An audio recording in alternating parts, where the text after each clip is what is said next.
Good evening and welcome to this evening's Children's Services Overview and Scrutiny Committee on the 16th of June. I'm going to ask the Democratic Service Officer to read out the housekeeping notice. Thank you. Please note that this meeting is being recorded by the Council for live broadcast and will be published on the Council's website for a minimum of 6 months. The meeting may also be recorded or streamed for live or subsequent broadcast by members of the public, although ultimate discretion in this matter lies with the Chair in case of disruption. For those in the room, please note that if the fire alarm sounds, please exit the building by way of your nearest available signed fire exit route and make your way to the assembly point in front of the car park of in the front car park of this building. Finally, please ensure background noise is kept to a minimum and mobile phones and other devices are turned off or switched to silent for the duration of the meeting. For those in the room, that includes turning off microphones and turning the volume down completely on your laptops. Thank you. Thank you. And do we have any apologies for this meeting? Yes, we have received apologies from Councillor Peter Cooper. And do we have a substitute? Yes, Councillor Canavan is substituting for him. Thank you. So item 3 on the agenda, the election of chair. I'm seeking nominations for election of chair for the 26-27 municipal year. Do we have any nominations?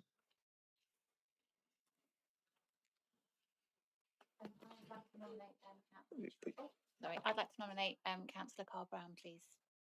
Thank you. And do we have a seconder for that nomination?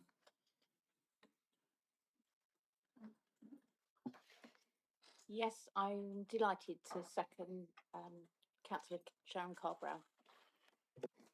Thank you. And are there any other nominations? In that case, Councillor Carl Brown, duly elected.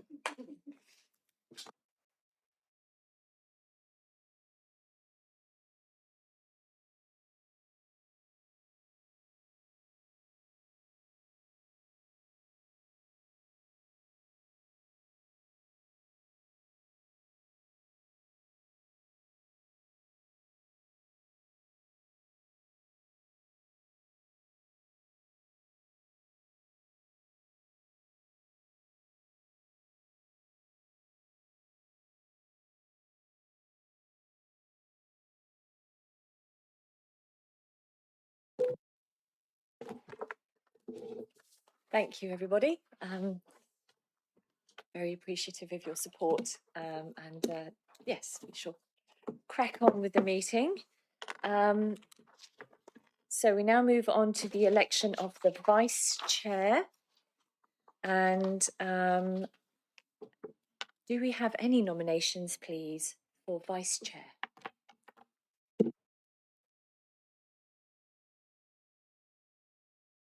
Very happy to nominate Councillor Simon Ball for Vice Chair. Thank you. And is that seconded by anybody? Brian? I'll second that. Thank you. Thank you very much. And are there any other nominations?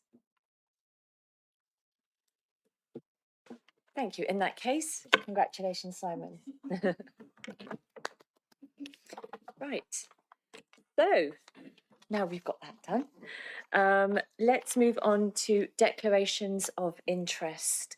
Are there any declarations from committee members? I'm not seeing any indications. So that takes us on to item 6, which is the confirmation of the minutes. Can I accept these as a true record of the last meeting? Are there any points to raise? No. Thank you. Do we agree that they're a true record? Agreed. Thank you very much. And then we have public issues. Do we have any public issues? No, we haven't received any public issues tonight. Sorry. Thank you very much. In that case, I'm going to hand over to our members of the Youth Parliament, item 8. And I'm delighted we have new people. I'd only just managed to get Ryan and Elliot's names round the right way, and then they move on. How rude. But I'd like to welcome, we have Jakob and we have Polly. I don't know who's going to speak first. I don't know if Becky wants to introduce them. By the way, I just want to say we use first names in this committee. I've just realised we should introduce ourselves for you, shouldn't we? Because you don't know who we are. So, would you mind if we did that first? Is that okay? And then we'll come to you, because I think that's probably the better way round. So, I'll tell you what, I'll kick off very quickly. My name's Sharon. I'm sorry for how it's pronounced, but that's just the way it is. And I'm a councillor in Queen's Park and Charminster. And I'm chair of the committee, and I will hand over to Simon. I'm Simon and I'm councillor for Winton East Ward, and as you've just seen, I'm vice chair of the committee.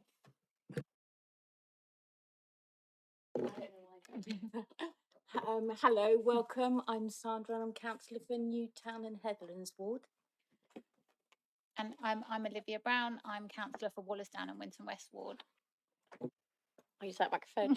Hello, I'm Emily. I am a councillor for Parkstone in Poole, and welcome to the committee. It's great to have you here. I also welcome you. My name is David and I am the councillor for Highcliffe and Watford Ward. And it for you. I'm Brian Hitchcock from Hamworthy, councillor. Hello, I'm Richard. Bearwood and Merley is my ward. I'm a cabinet member, so I'm not actually on the committee, but I attend the committee. I'm a cabinet member, the portfolio holder for children, young people, education and skills. Hi, I'm Cathy Hadley. I'm the Director of Children's Services for Bournemouth, Christchurch and Poole. Hi, I'm Oliver, or Ollie, and I'm the councillor for Penhill. Hi, I'm Dwayne Farr, councillor for Kinson. Thanks.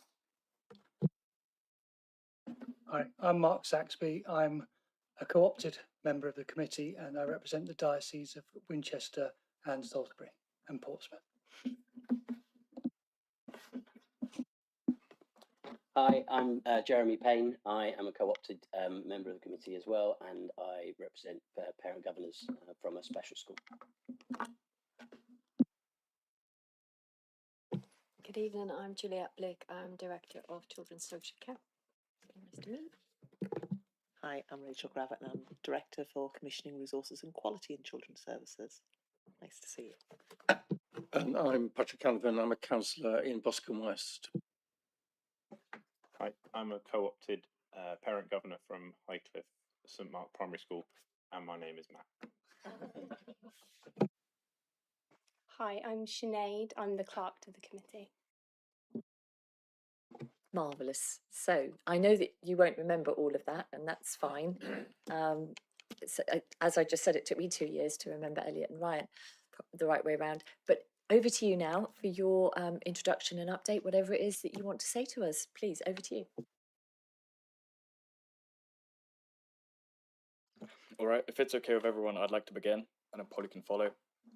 Hello, like you've heard, my name is Jakob, and I'm one of your members of Youth Parliament. I campaigned on quite a couple topics, but the one I'd like to bring to forefront is sexual crime.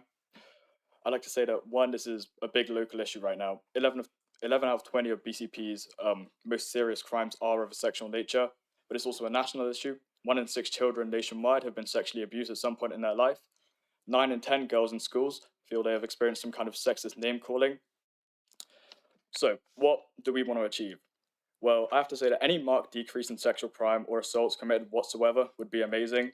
People feeling more safe to come forward, people less likely to commit in the first place. And this doesn't have to be now. Obviously, it's something very hard to achieve.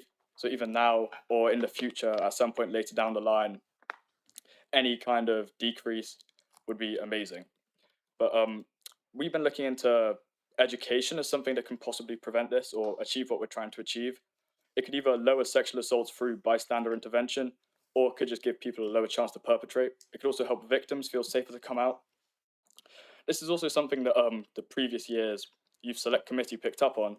They picked up on that, quote, learning about issues such as sexual image sharing often came after young people had already encountered them.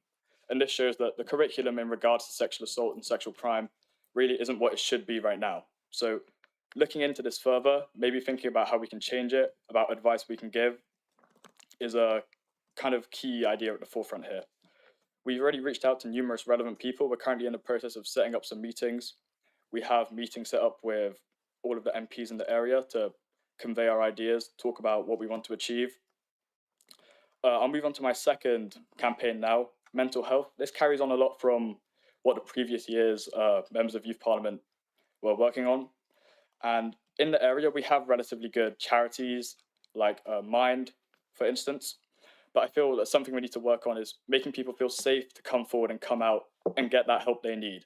Once they overcome that massive first hurdle, it's a lot easier for them to progress. But it's just that one first step that people need to feel safe and comfortable doing. And my third point of campaigning, which overlaps with what a deputy member of Youth Parliament, Chelsen, also was looking at, is more work experience and just job opportunities in general for young people in the area. It's not very easy as of now to find employment for somebody who's, well, 17 or under.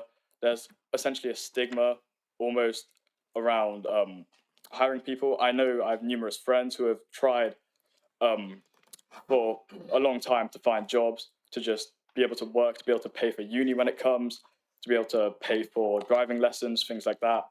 But they've had little to no luck doing so. So that's just some anecdotal evidence I'd like to mention. But we would more than welcome any feedback, support, or collaboration from anyone who might have feedback on what we've said.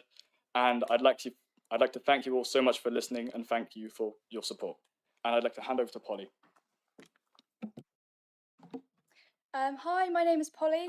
I was elected as a member of Youth Parliament for BCP in March, and during my time in secondary school and also in sixth form now, I've repeatedly seen that the cost of transport has become a source of concern for many of my friends and peers.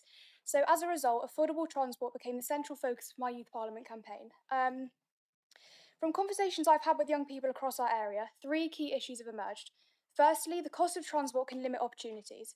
For many young people, particularly those from lower income families, transport is not simply about getting to school. It affects their ability to participate in sports clubs, social activities, volunteering opportunities, part-time work, and other experiences that contribute to their development and well-being. Something as simple as attending a local football club at the weekend can become difficult if transport costs are high and parents are unable to provide lifts. Secondly, there appears to be a significant disparity between the support available to young people in our area and that available to elsewhere in the country. Many young people feel that this is where there's an issue, as people living here have a direct impact on how affordable and accessible public transport is, so creating what some people have described as a postcode lottery. Thirdly, many families face substantial costs for school transport. I've spoken to young people whose families are paying up to £1,500 a year just for school bus travel, often with very limited alternatives available, and for some households, this represents a significant financial burden. Since being elected, I've continued gathering experiences and insights from young people across BCP. These conversations have reinforced the extent to which transport affordability remains a concern for many students. Last week, Jacob and I had the privilege to visit Tom Hayes and discuss how the government is making progress on these issues. Those conversations highlighted the importance of collecting strong evidence and ensuring that young people's voices are represented in discussions that affect them. I'd also like to take this opportunity to welcome Rachel Reeves' recent policy. I'm sure everyone's aware, in the month of August, she's announced that buses from people with the ages of 5 to 15 will be free. I think this is an amazing step in the right direction. Looking ahead, I'm planning to work with Isla, the Deputy Member of Youth Parliament, to develop a survey for young people across our area. The aim is to gather quantitative data alongside personal experiences so that we can build a stronger evidence base for future recommendations and discussions. Above all, my objective is to raise awareness of the burden that school transport costs place on young people and their families. I'm not under any illusion that I can solve this issue single-handedly, nor that there is a simple solution. However, I believe that it's important that the experiences of young people are heard and considered when decisions are made, and I'm committed to contributing constructively to that conversation. I also recognise that this issue extends beyond the significance of children's services alone. As members of Youth Parliament, Jacob and I intend to engage with other relevant committees and decision makers whose responsibilities intersect with transport policy. So we would greatly welcome any support, guidance, or opportunities for collaboration from elected members, as addressing transport affordability will require a joined-up approach, and it should be across all different parts of the council and beyond. Finally, since being elected, I've become aware that the number of schools in the area are considering restrictions on smartphone use during the school day. Given that many young people now rely on digital tickets and travel apps when using public transport, I'd be interested in exploring the potential implications of these policies for student travel and transport accessibility. Thank you for your time, and I look forward to working with the members of the committee in the future.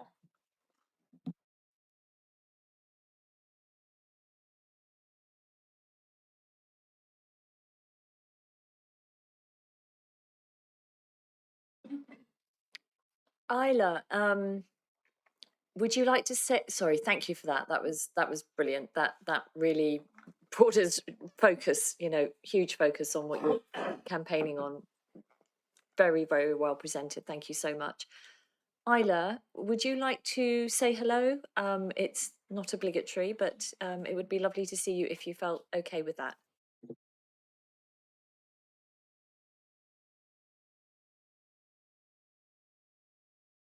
Hi, I'm Isla. I'm the new deputy member of Youth Parliament. Great to meet you. I know I'm guessing you weren't expecting to speak, or were you expecting to speak? If you'd like to say something, we're all ears. I wasn't really expecting to speak, sorry.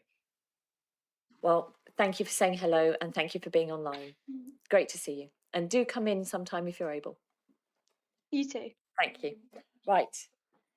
So, do I have any questions? Straight in. I knew it would be. Olivia. First of all, I'm so impressed. I still find it hard to speak in front of a room full of people like this. So well done, because I thought you were both really eloquent and your campaigns sound amazing. Both of them. I totally understand the work experience side of it at the moment, because I know people are really struggling with that. Jakob, so I'd love to talk to you about all of your policies. Polly, I am so passionate about free transport for children in school. It's something I've banged on about since the very, very beginning of this. I sit on the appeals committee for school transport.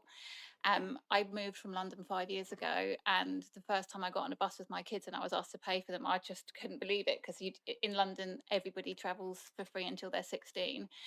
And I think we were speaking just about it earlier today about Rome Radius, and actually the importance of that independence, that travel and accessibility to things, and that widens the gap socioeconomically. So I'd be more than happy to talk to you about it. I've actually spoken to some councillors in Durham who have had funding from government to help them reduce bus fares for children. So if you'd like to talk about it, I'd be more than happy to. But well done both of you, because brilliant campaigns, and I look forward to seeing how well you do.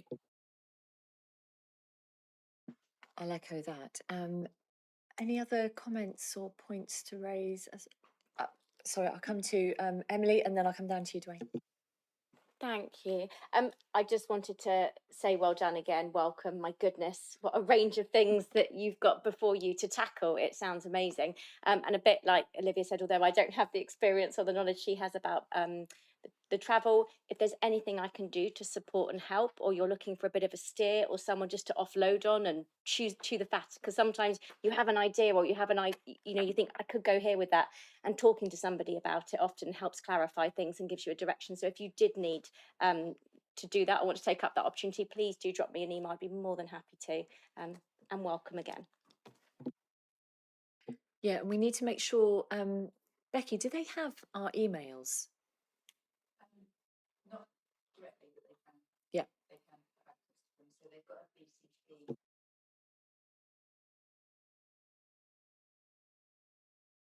Thank you. Yes, and we will be updating our co-opted list of emails, and that will include you as well for information that comes out of the committee as appropriate, and also for you and Jeremy. So, Dwayne. Yeah, welcome to our committee. You spoke very eloquently and with a lot of passion about what you spoke about. Yeah, I'm just curious as to what you think about the recent announcement about social media bans for under 16s. I think it's coming in place next year, so there might be some changes with that. But as we understand it, the main social media platforms and social media will be banned for under 16. So I'm curious to know, as young adults, how you feel about the announcements, and presumably you've all grown up using social media. You've grown up through that age when it was, for us older folks, it's it's something that we've sort of got used to, but you haven't sort of known any different. I just wonder what your sort of thoughts are, if it's a good thing, a bad thing, or perhaps you might want to give some sort of input as as younger people. Thank you. Well, I'd just like to say thank you so much for your advice on transport, and I definitely love to work with both of you. In terms of banning social media, I think it's definitely a contentious issue among young people. That's what I've experienced from speaking to people. I also run a politics club at my school. And before the ban, when it was kind of in the works and just hitting the media, we did do a session on this. And with people being over and under 16 in this club, I think we got a bit of a divide between people saying it was very paternalistic, very controlling of young people's lives, and then the other half of people saying sort of it was something that was a step in the right direction towards safety. Now, my personal opinion might not be representative of every young person, especially not in the area, but I personally think that it's a great thing. Also, during exam times, I actually delete social media, and I think when I don't have it, it's nice to be able to have space from constantly seeing what other people are doing. And of course, there's been so much research now on the negative implications of social media. Also, I think with tech companies being profiteering and looking to make profits, I think that there are certain regulation issues that can happen. So, yeah, in my opinion, I think that it's a policy that is helping young people be safe, even though they might not recognise the immediate short-term benefits. I think in the long term, it will be something that's great for our society. If I'm able to add on to that, Polly's already mentioned all of the negative research surrounding social media and she's given her own experiences. One thing that I'd just like to add, I think that the ban might be slightly unrealistic in what it aims to achieve and it might end up just being divisive. We know with the recent information legislation that went through a couple months ago, that a lot of people were able to bypass it using VPNs and stuff along those lines. And I feel if the same is possible for social media, then the use of social media almost just becomes divisive for people. Some people will have it, some people won't, rather than just kind of entirely solving the issue. Thank you. Points well made. I think those are the main issues around that debate. Sorry, let's get that back. And I was interested actually because one of your campaign issues was mental health, and we often hear around the social media debate is the effect on young people's mental health. And I just wondered if you had anything you wanted to say on that, if you feel that it has actually had a significant impact on young people's mental health, presumably in a bad way. Yeah, I think there is enough research to suggest that the social media negatively impacts mental health in a bunch of ways. For example, seeing what people are doing currently and feeling left out almost, and stuff like that. But like I said, I feel like just completely trying to prevent people from using it isn't necessarily the best way to go around this. Maybe regulating it, but allowing it to stay in use, or teaching people how to better use it might be a better way to go around the entire issue. Thank you. Well, it remains to be seen. Perhaps in an ideal world, we'll do both. Yes. And I just wanted to pick up the mental health because we had, of course, the video from our last MYPs. Becky, did you just want to come in on that? Because we had some feedback from the committee, which was overwhelming that they would like to see. Yeah, so it was around the offer for, I think one of the requests, one of the outstanding actions was around the ability to be able to see the video that they had produced through sort of discussion with the young people that produced it, the ex-members of Youth Parliament and the sort of mental health and schools teams that helped film it. It's not a video we want to just send out without training. So I think Councillor Carr-Brown, you asked whether people would be up for that. And that is something that we can definitely look to put in place. I asked kind of Nikita from sort of mental health team participation worker, and I think they were just sort of asking key question what you'd the most like to get from the session as a committee. So they've already done some sort of train the trainer sessions on it for the BCP mental health and schools teams, because they're going to go out and deliver it to the sort of mental health leads, and they have a session on the 2nd of July for the school mental health leads. So, but that's very much for people that are going to then be going out and using it. So I think it's just thinking about what the request is. Is it you want to kind of have be taken through and seeing exactly how it's being delivered, or do you want a briefing on it, or what it is as a committee you'd like, and then as part of that they'll be able to share the video through them. But they're up for doing it. But yeah, just wanted a bit more of a steer about what that was. Yeah, I think that's very sensible, because what we don't want to do is make work for people for the sake of it. But equally, I think we are committed to following through on this, because we went along with what Lily and Elliot and people were doing. So, that they were so passionate about when they were creating this. Anybody have any thought? I tell you what, we'll think about that. So I'll send out a follow-up email, and we'll get some steer back from the committee, and we'll follow up with you on that. Thank you. Right. Anything else for our NYPs just before we move on? No. Thank you very much. Oh, I'm so sorry. Oh, yes. No, yeah. Kat is getting ready. Is that okay, Chair? Yeah, we're nearly there. Sorry. Thank you very much. Oh no, Kat wanted to come in. I'm so sorry. Yeah, Apologies. is that Come in. okay? Is that okay? Thank you very much. So just to introduce myself, I'm Kat Macmillan. I'm head of, very long title, head of Communities Partnership and Community Safety. Part of that role, particularly relevant to Jakob's points, is around the Community Safety Partnership and the work that we do around things like harmful sexual behaviours. That is something that is a key priority for the Community Safety Partnership going forward. We've got a number of programmes that you might be interested in finding out a bit more around. There's the hashtag Just Don't campaign that we're currently running across Bournemouth, Christchurch and Poole. We offer bystander training, and we also offer training around things like harmful masculinity, white ribbon work, which is a programme to encourage positive action towards violence against women and girls, but particularly things about if your mate's doing something that you think isn't a bit right and you don't think that's appropriate, how can you have a conversation? How can you challenge them in order to encourage positive relationships and positive behaviours? So it's an opportunity, probably through Becky, who knows who I am, that if you want to link in with us and find out more about the work that we're doing with AFC Bournemouth and Poole College, etc., we'd be absolutely delighted to work with you on that. Thank you so much for that. I believe we've already reached out to your team, so hopefully we'll have something going forward in the future. Fantastic, thank you. Excellent. Becky is always all over it. Thank you. Right. So moving on to item 9 is our recommendation tracker. I'm just proposing that we note this unless anybody has anything that they wish to raise. Okay, thank you. And we have 3 actions that we can close, which pertain to minutes 69, 55 and 51. That's mostly around things that have information that's already been shared, that the committee had asked for, and that has been done, such as on the portage service and send improvement update. Okay, so those actions will be closed. Then we have the work plan item, which has been moved up.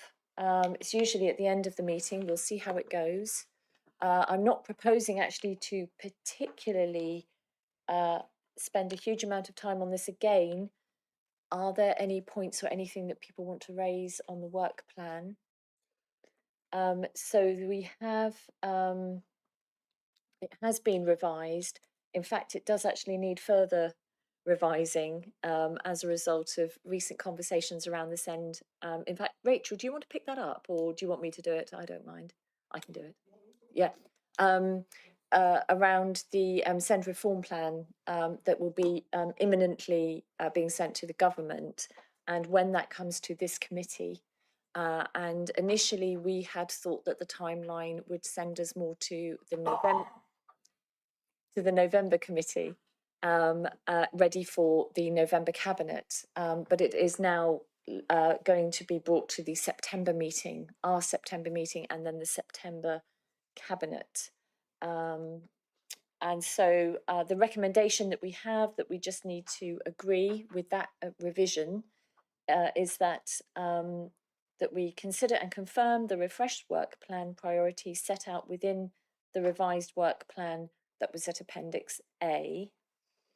And then we confirm the scrutiny lens, that's the other thing, of nurturing children, young people and families. So that was discussed previously. Are we happy to agree those things? Thank you.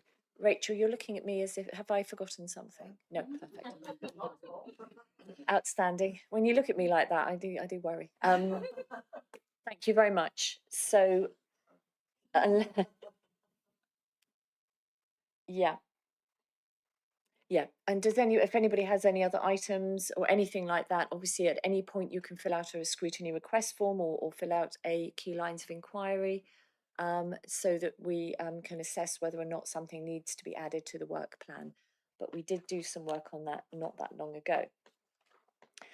In addition, the next couple of items are there for information. The first is the toolkit, which we have discussed previously, and that will be a standing item on the agenda, so that the links are there for anybody to use to access the data that the council generates around children's. Oh, and Sinead would just like to come in on that. I just wanted to come in quickly. So the data toolkit will be included in one of the links in the work plan going forward from here under the work plan item. So just so everybody knows where to access that.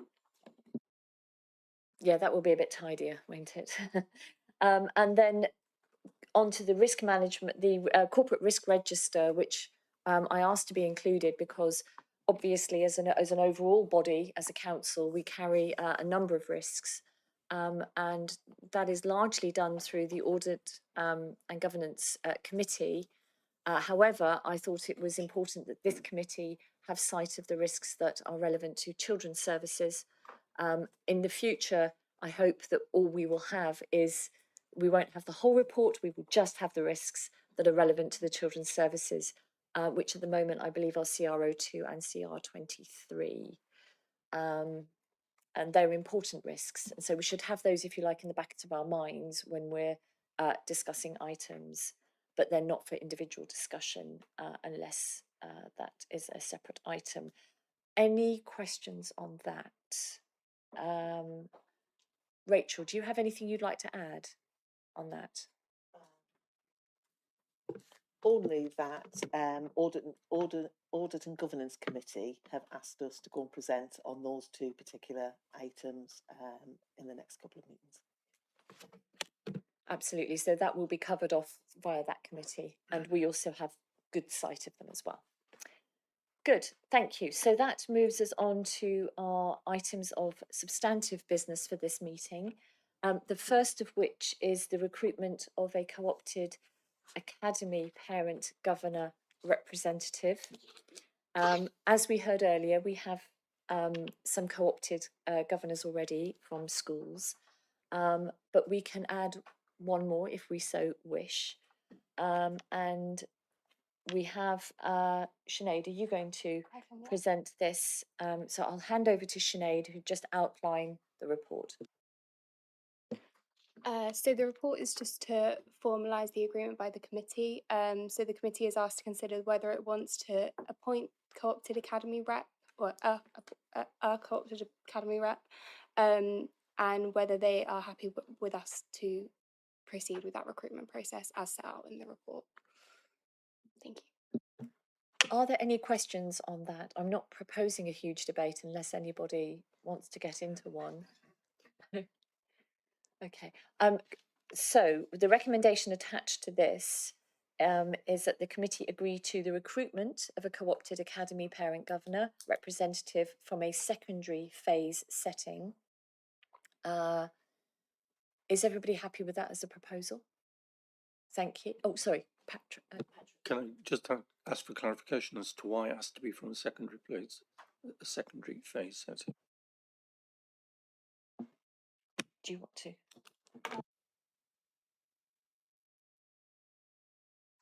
I would actually have to go back on that and check.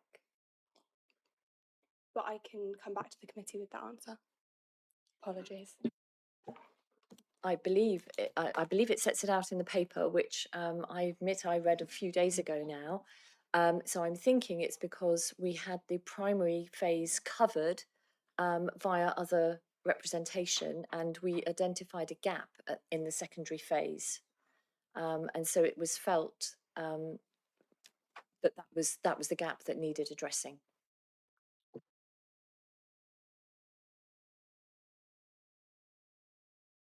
Are there any other questions on that? No? So are we happy with that proposal that we have a co-opted Academy of Parent Governor from the secondary phase? I can take a vote if that's what's required. Or are we in agreement? Thank you. Thank you. And then the second part is that as part of that process, we delegate any decision making to the chair and vice chair as detailed in paragraph 9 of this report. Are we content with that? Okay. Right. Thank you. Thank you very much. Right. So item 14 is BCP Council's alignment with the National Youth Strategy. And I'm going to invite Kat to come back. And she is going to give us... Actually, Kat, do you have a presentation or do you just have remarks? I've got a couple of slides to go through. There's some hot off the press news, so I just thought it would be useful just to do a refresh because I appreciate you've got a lot on the agenda. So if you bear with me 1 second, I will share my screen. Well, in the meantime, I will just recap your very long title. So Kat McMillan is the Head of Communities, Partnerships and Community Safety at BCP Council, and we're very happy to welcome her. So thank you very much.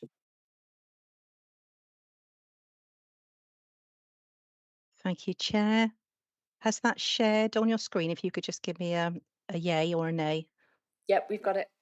Okay, lovely. I'll turn my camera off just for the broad width, if that's okay, and then I'll turn it back on for the questions. So we've done the introduction slide. That's all pretty good. So this presentation sets out how Bournemouth, Christchurch and Poole Council aligns with government's new National Youth Strategy, initially published in 2025 under the title of Youth Matters. And the strategy responds to significant national challenges, including high levels of loneliness despite being highly connected online, less access to safe spaces and youth services after a decade of cuts, worries about education, as we've heard earlier from our youth parliament members, jobs and safety, especially for girls and vulnerable teens, failing mental health worsened by the pandemic, large inequalities based on background, disability and geography. And the strategy sets out that by 2035, all young people should have someone who cares, so a trusted adult, somewhere safe to go, something positive to do, a community where they feel like they belong, and opportunities to thrive through education, work, creativity, and health services.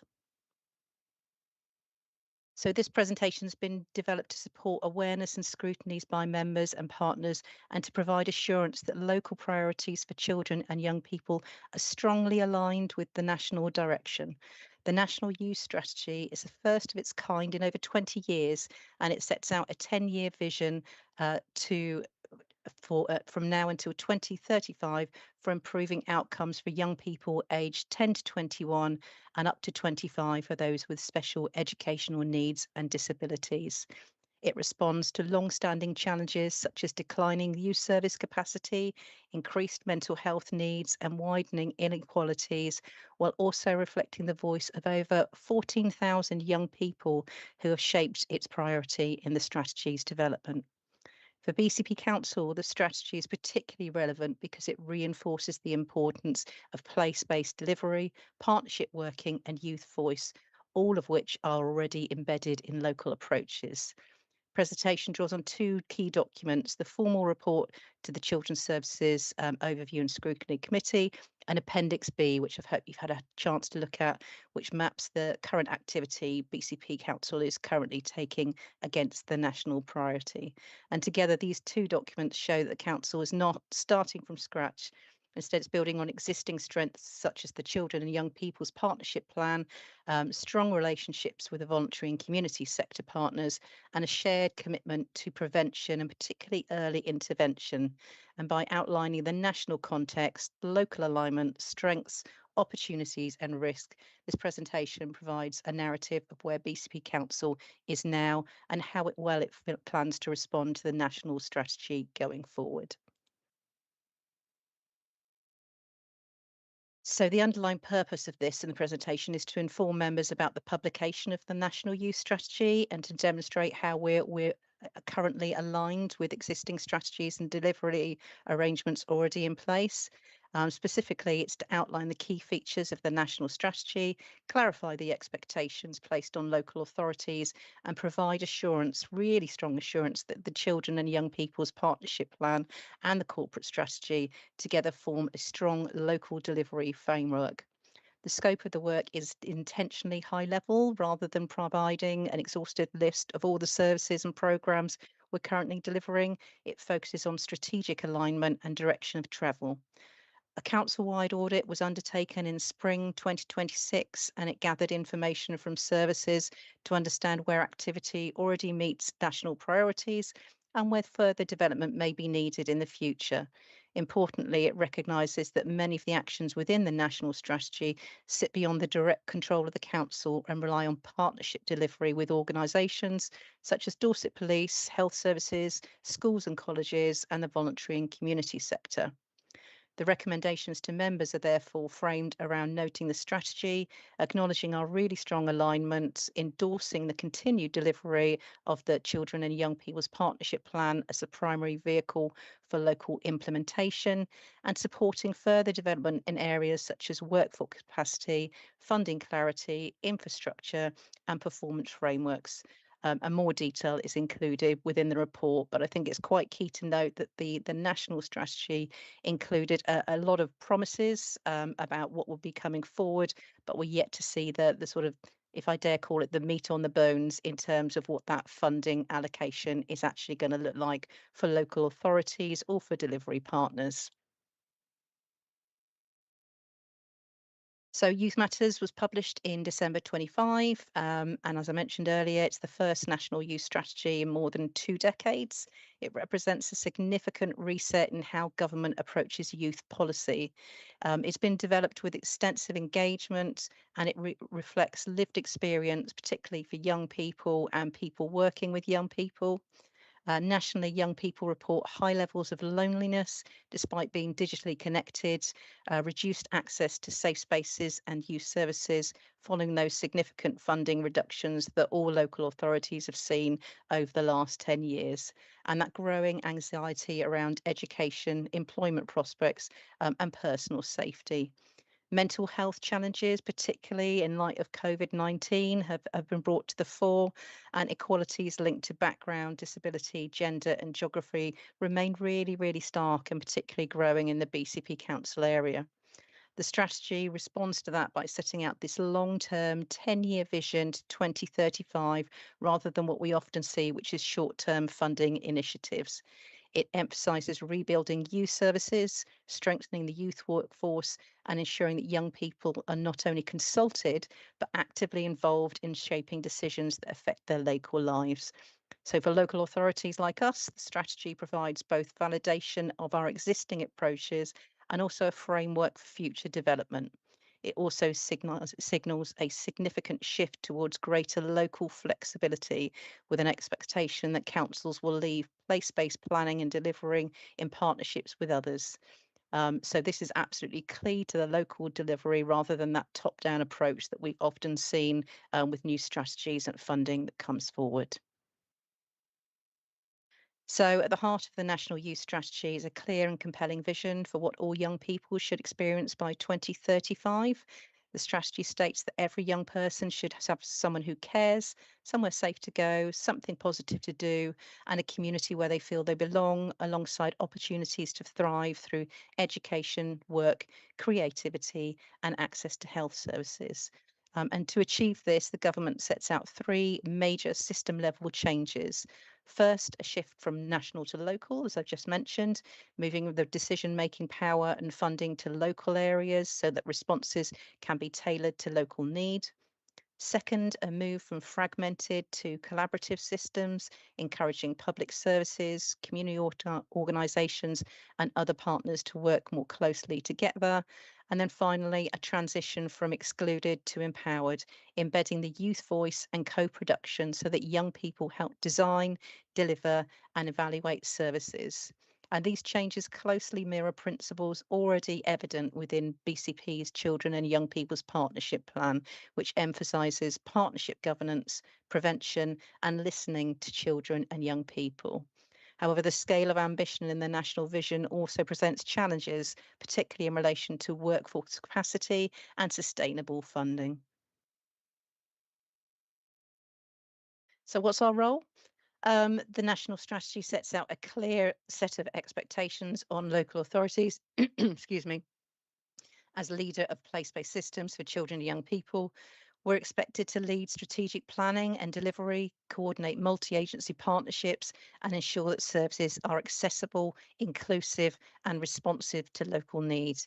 And this includes rebuilding youth service capacity, supporting access to those safe spaces and trusted adults, and embedding youth voices and co-production across decision-making.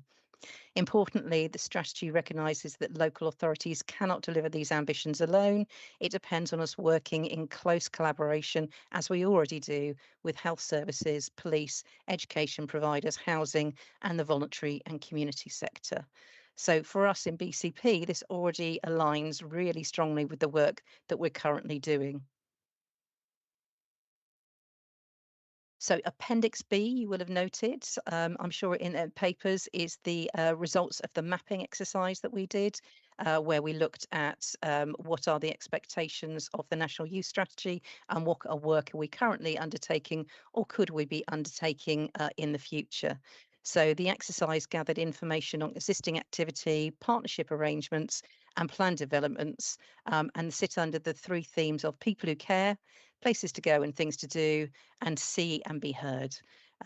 So hopefully you've had a chance to look at Appendix B, but some of the examples, and obviously there's a lot in that appendix, so I couldn't summarise them all here. I've just given you a few of them on this slide, but they include the youth cafes and access points, the holiday activity and food provisions, mental health and wellbeing services, safeguarding and community safety initiatives, and establish mechanisms for youth voice, such as the Youth Parliament and the Youth Forum.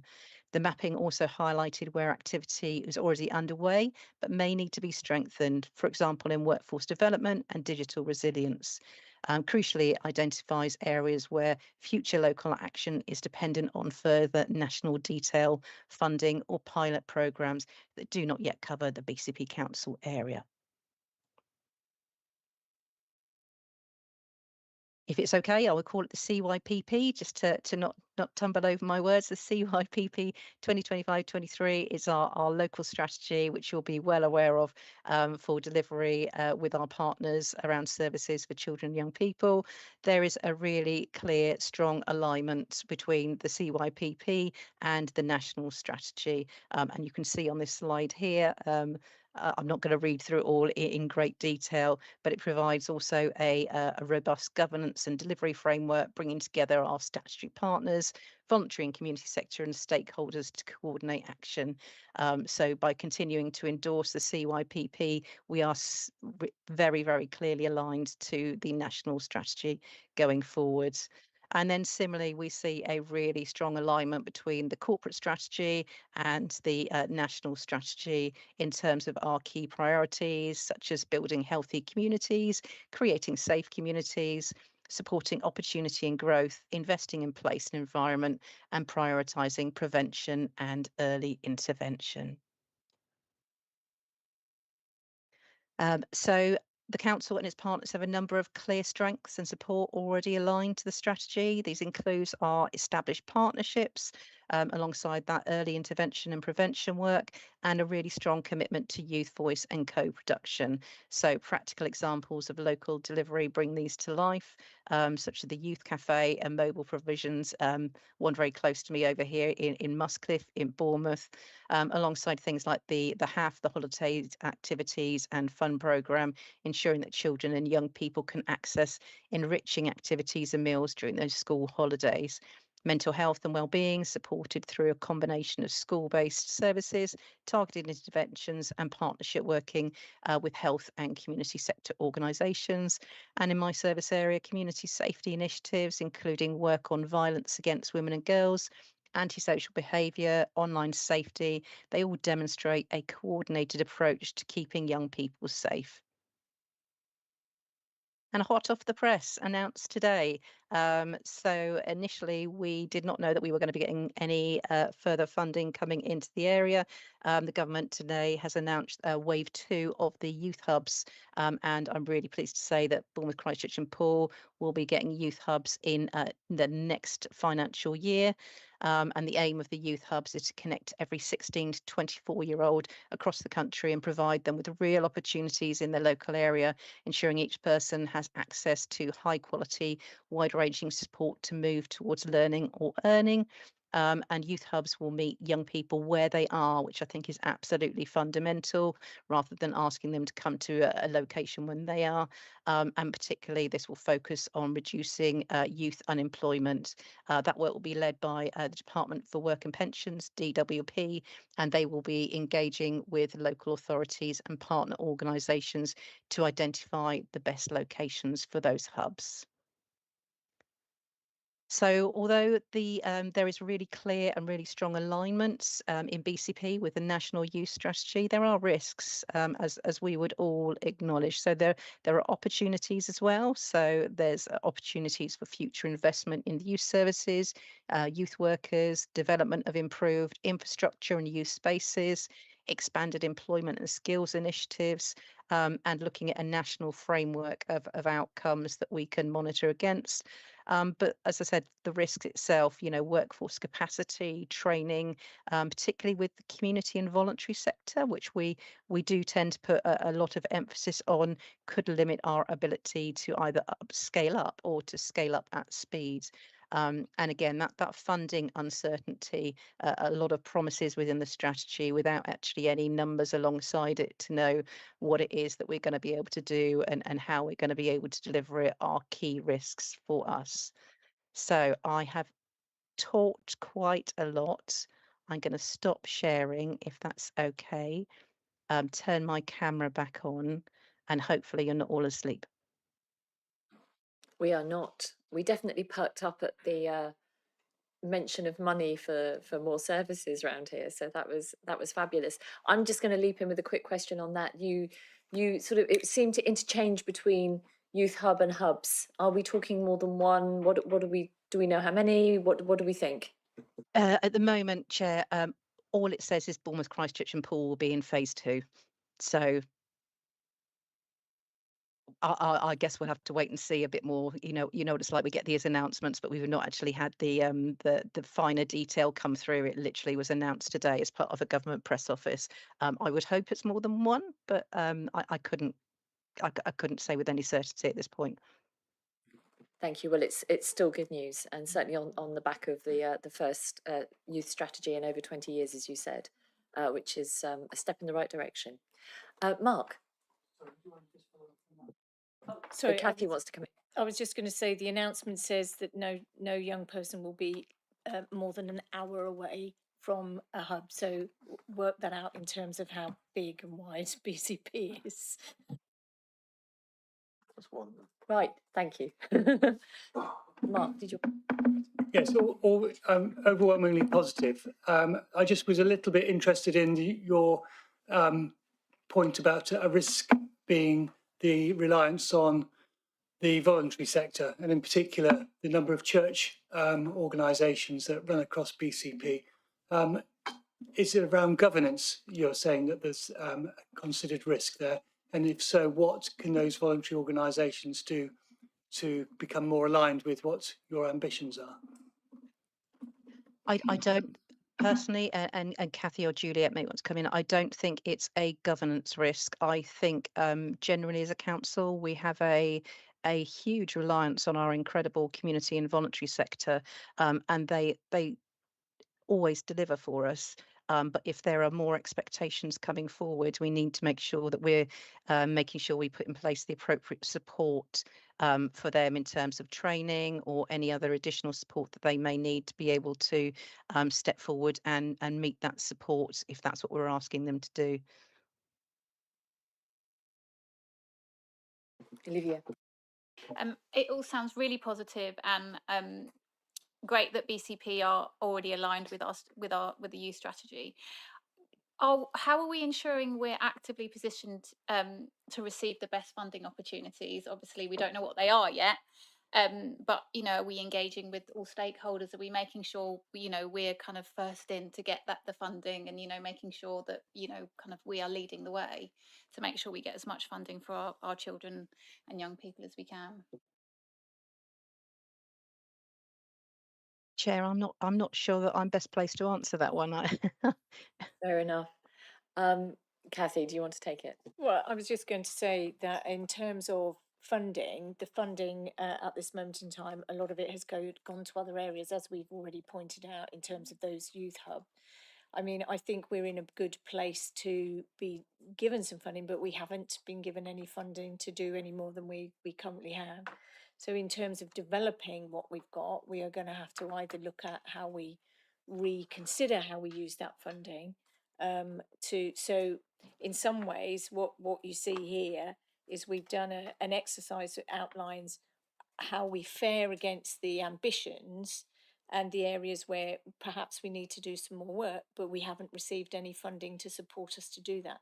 One of the things, I guess, would be about youth work, develop youth workers. There is money to go into the system in terms of developing youth workers and putting on new training.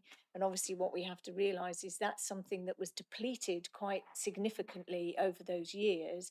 It will take a number of years for those youth workers to be trained and to come back into the system.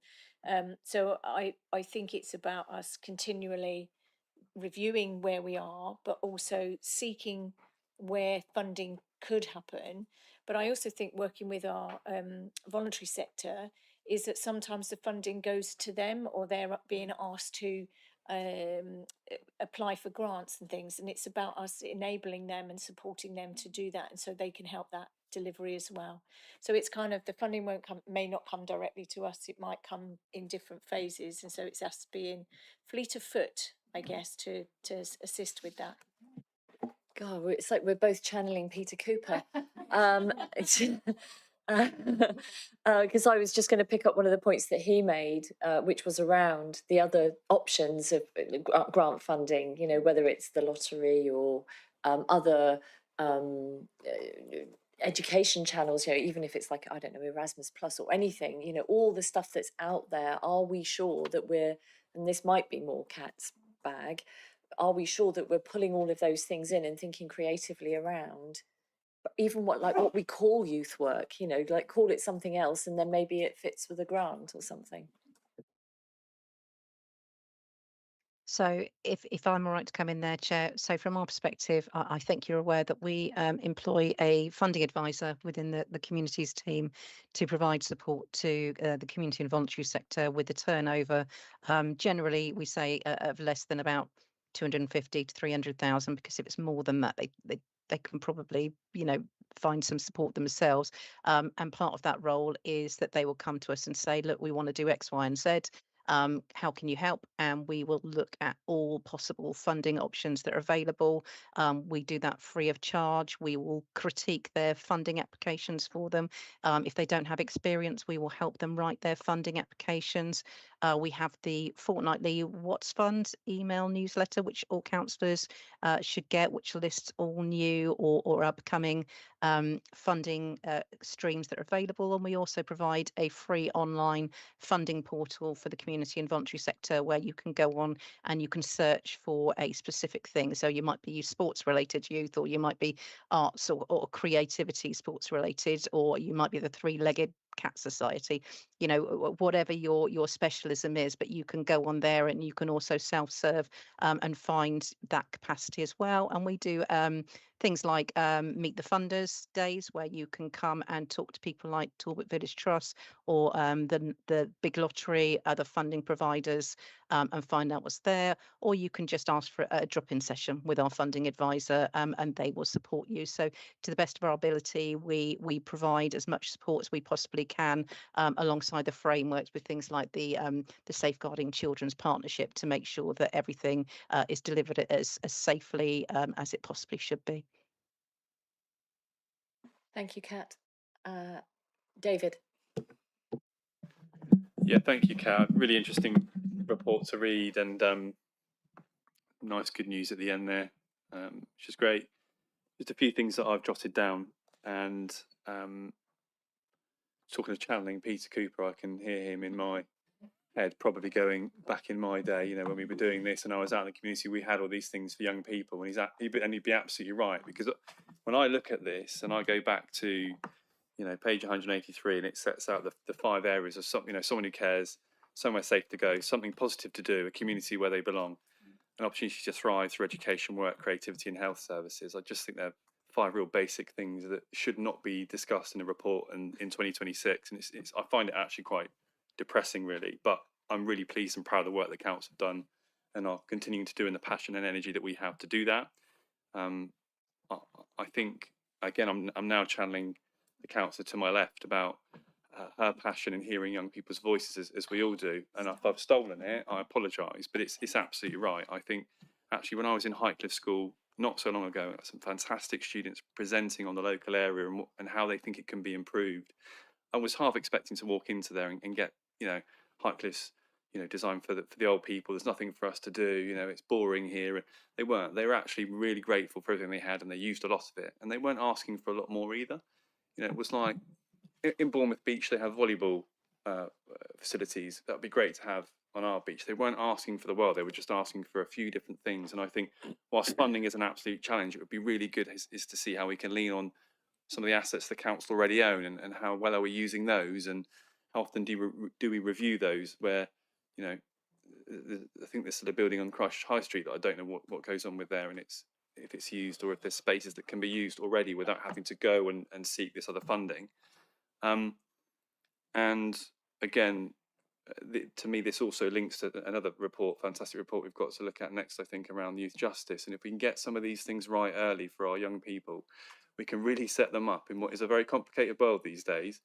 And even when I look back as a 41-year-old, I genuinely think the 5 things that we talk about earlier on this report, I was very lucky enough to have all 5, I think, quite comfortably without it feeling like it was a reach. And I think, you know, 20 odd years later, it's a very different story. So love the report, share the concerns around the funding and the resource. But if we can get this right, it's really powerful. And I will thank everyone involved in what they're doing and what they continue to do. And that's really all I'd like to say. So thank you for indulging and listening with that. Thank you. Thank you. I've got Patrick next, and then I'll come back to you, Emily. Yeah, I just wanted to come back to the recommendations in the paper, Chair, and particularly the 4th one about supporting future development. So we've seen, I think, in the paper, Kat's mentioned some of those areas that we have highlighted for future development, things that we'd like to do in terms of, you know, the next steps, as it were. So my question really is about how can we do that? So I don't know whether this is me just dreaming and it might not be possible, but I guess what I'd like to see is how much of any of that we can do now without funding, and scenarios into which if we get £500,000 we could do X, if we get £1 million we could do Y. So that's what I would in an ideal world like to see, because it would give me some understanding of what more we need to do in order to drive this strategy forward, which I think is a great paper, and the ambition is amazing.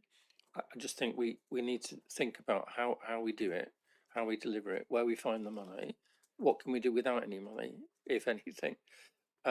But when we do get the money, are we, if you like, ready to say, right, we've got that money, we've got X amount of money, we can do this now. Yeah, I'm actually going to jump on the back of that because I had a very similar question. In fact, sort of my top three questions were, I'd want to understand how already the words of this strategy are translated into tangible things that we do in BCP. So what are we already doing? And we have some of that, but and then like you say, where could we go with that? Then do we have our own plans to create some form of Young Futures Hub in BCP? But obviously now we've had the announcement, but clearly we'll be shaping that along with our young people.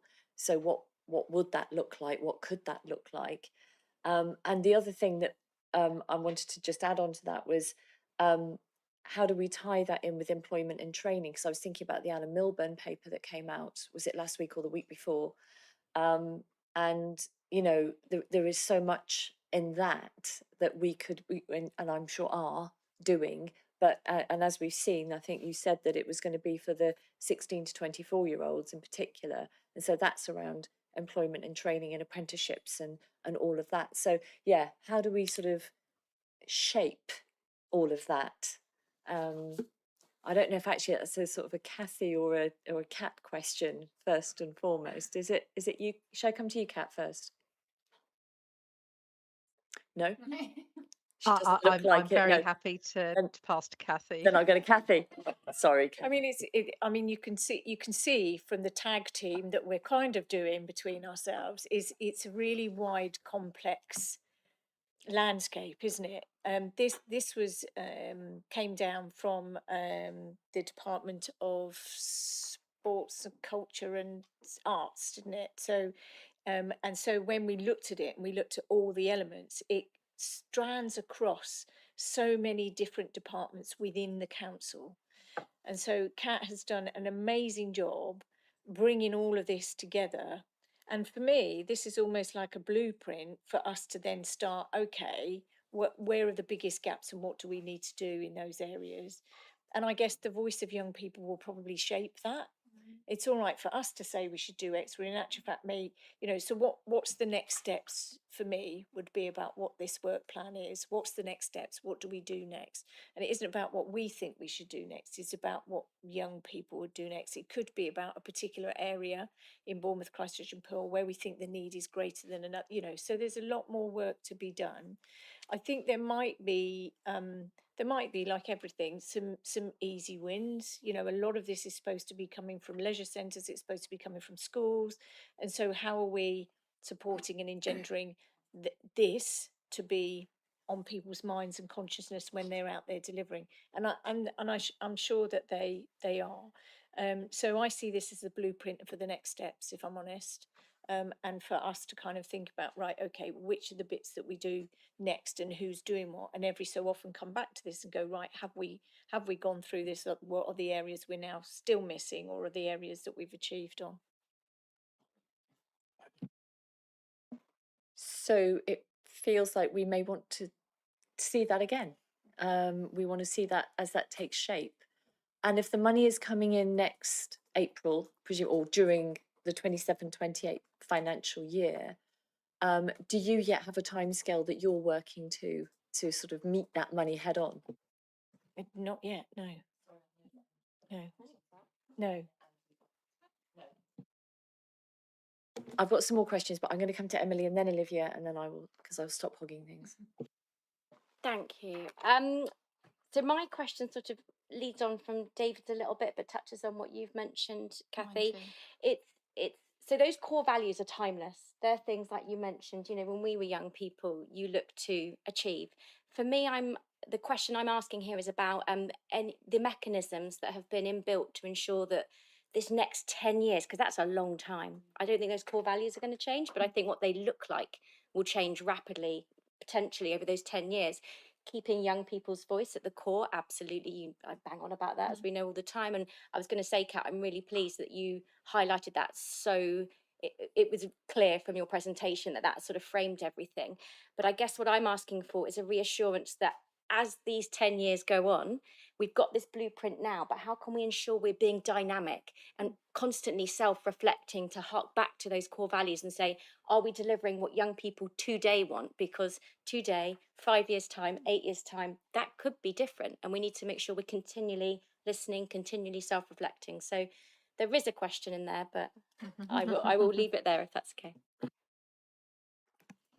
I guess that's making sure we continually listen to the lived experience, isn't it?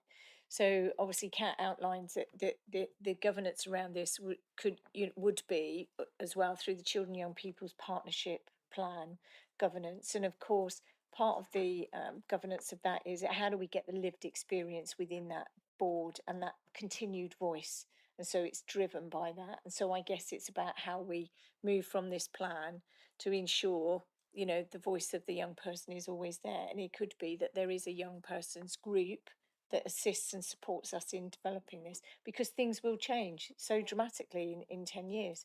Might be that no child has a mobile phone, you never know. I doubt it, but you know, it will change so significantly, and I think you're right. Kat, I think you want to come in on that.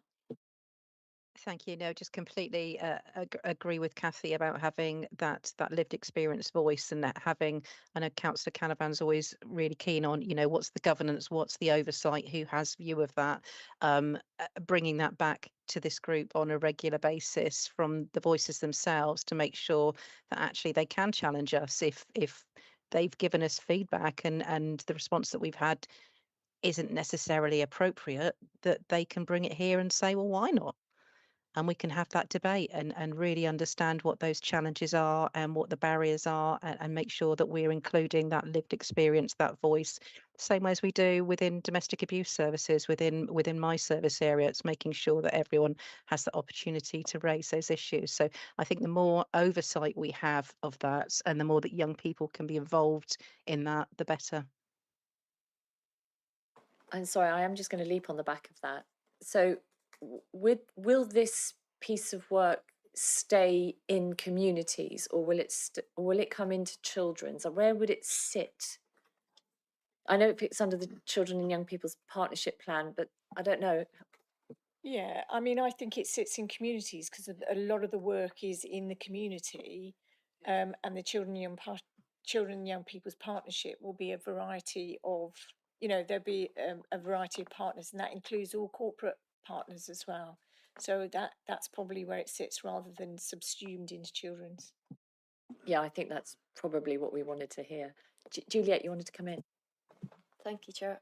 It was more on the last point, but just to assure everyone that we do get youth voices, and actually the way we shaped our youth access points was purely based on the youth voices of today. So what they were clear about is they didn't want static buildings that they go to, they wanted a more flexible approach. And we've got a very unique position in BCP where we have a youth cafe, which is actually a bus, and we got that refurbished, I believe, for free. So one of our partners in BCP did that. But that, not only is it a bus that kids can go to and they can socialise in, and again, these ideas came from kids, not from us, but alongside that, they can get training to be baristas in that cafe.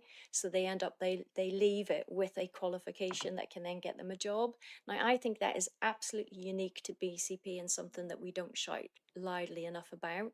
So whilst, yes, this sits in communities, it's not just communities who do the work. And I think, you know, Kat's very much on that page.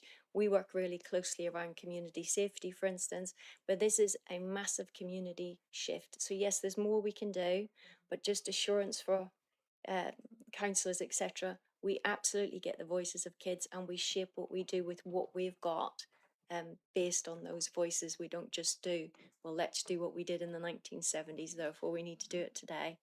And I know Councillor Cooper's not in the room, so bless. I don't think he's that old, but thank you. Olivia. My point feeds really well into that. We were talking earlier also in our pre-meet about, you know, shouting about what we do and making sure the youth know what we're doing, and feeding into Polly's point earlier about the free transport. You know, this summer you know, how are we letting children know what's going on in Bournemouth and all these amazing things, because they are going to be able to move around and do these things better and make sure that they're aware of all of those. Because I do think we have a really good offer here. I do think we offer really good things. I know I've spoken before to Becky about how great our youth parliament service is. My last borough did have no funding, you know, they just didn't do it. So I do think we're brilliant at youth voice and listening. So I really wanted to shout about that and wonder, you know, what we are putting on this summer and what, you know, what we have and how we're promoting that, because I think that's really important, and that's something that the youth parliament can be involved in too.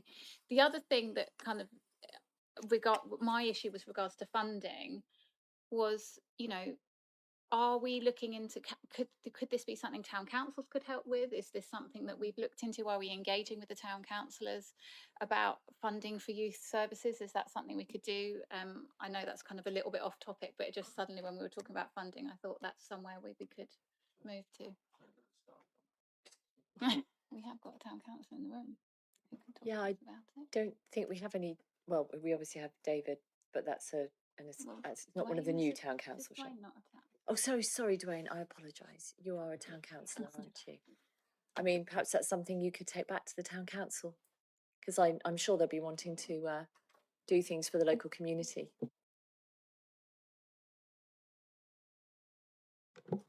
It's not something that we've discussed yet, so we're still at the early stages of everything. So yeah, there's not a policy that the town council has got yet. So thanks.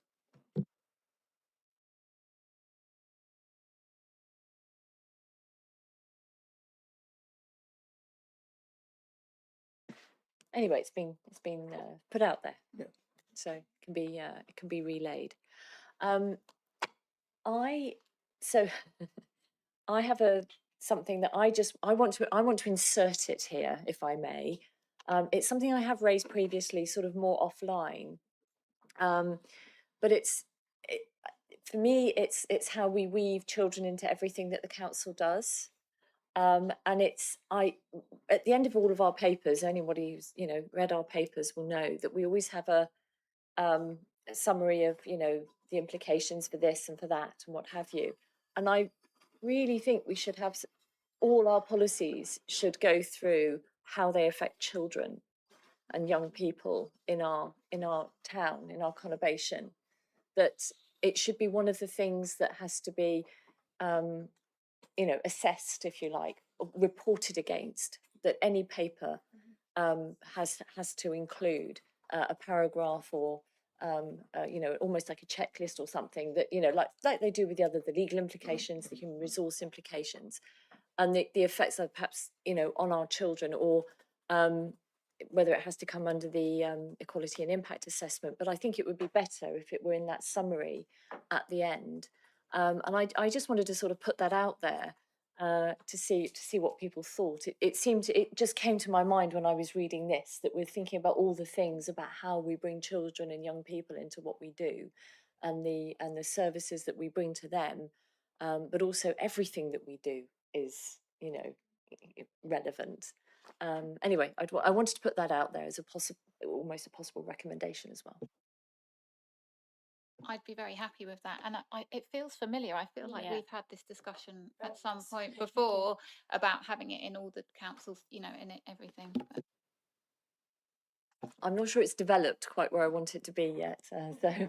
Anyway, I'd like to propose that I could perhaps tidy up some wording, but we could make that proposal to Cabinet perhaps on the back of this. Did you want to come back on that? I didn't. Did I see an indication? No, I didn't see an indication. Sorry. Oh, Richard. Yes.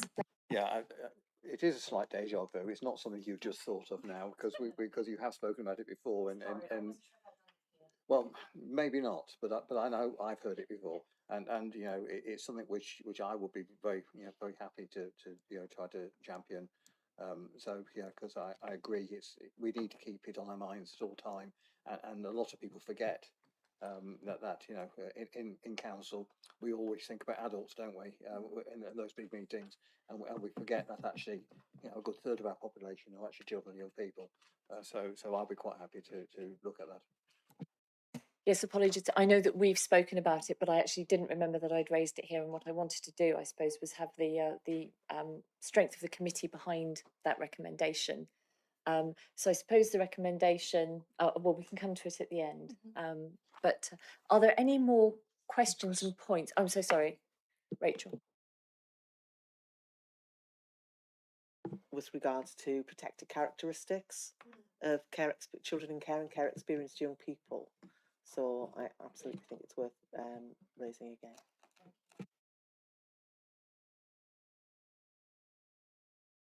I had one other question. It's on page 198, and the question that I've written down is how and when will the ASB strategy become aligned with the youth strategy?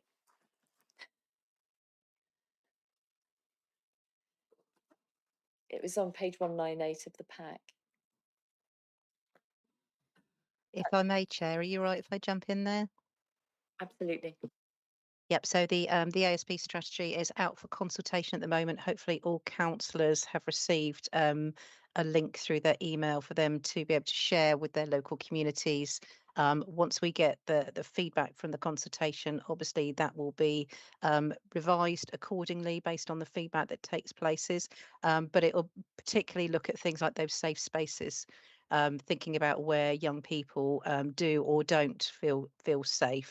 There's a number of areas that keep coming to our attention where young people don't feel safe. So I think that's where some of that more operational links will come together in terms of aligning the strategies to make sure that people feel safe, young people, when they're out and about in their local community. Yeah, I think that's it. Sorry.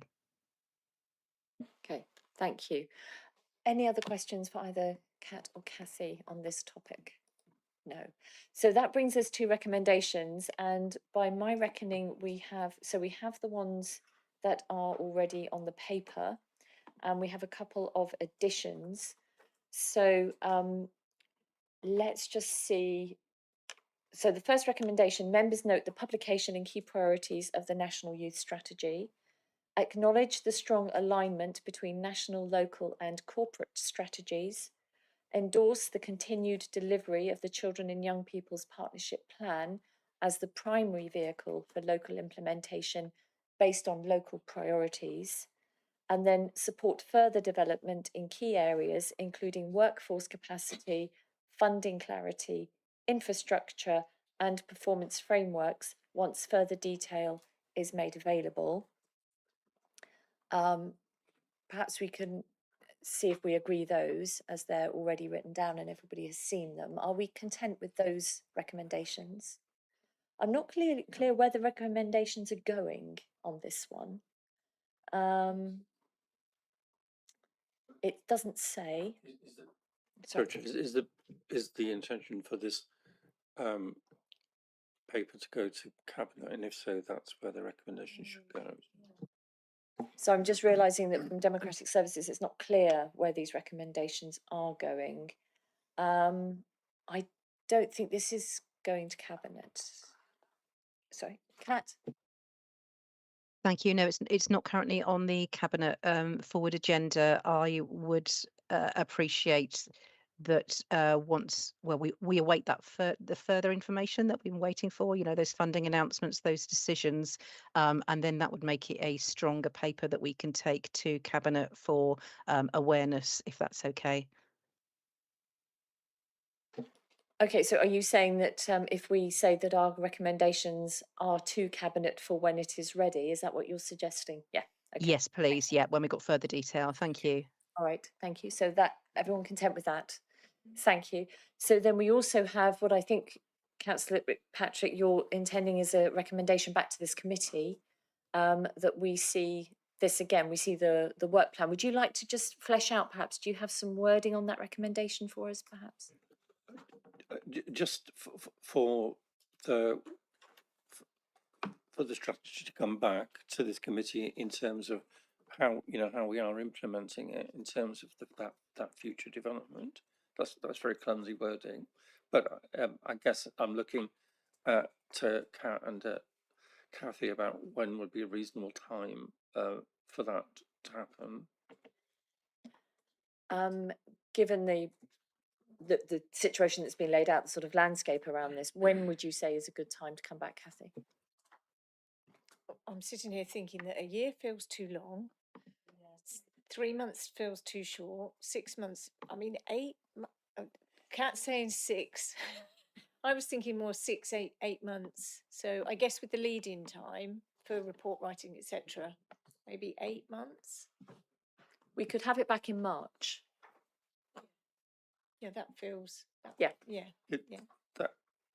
Yes, that would be good because it's just in advance of the financial year, isn't it?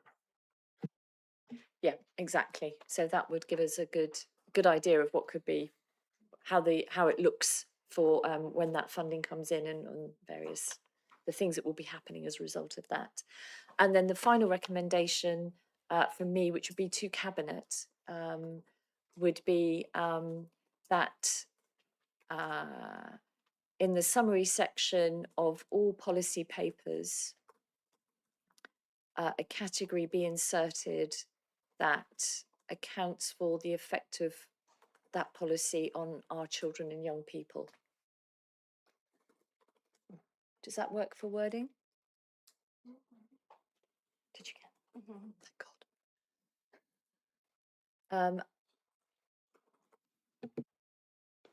I think it comes back to your point, doesn't it, about that designated characteristics. So when we look at anything, we usually get some kind of equality impact assessment of some shape or form. But what you're seeing is, I think, that needs strengthening, so that whenever we look at anything, we are looking at what those key indicators are. So instead of saying, I read often there are no equality impact assessments in this paper, but I think what we're saying is, well, show me what the impact of that is on children and young people, and then that forces you to think about, well, what they might be.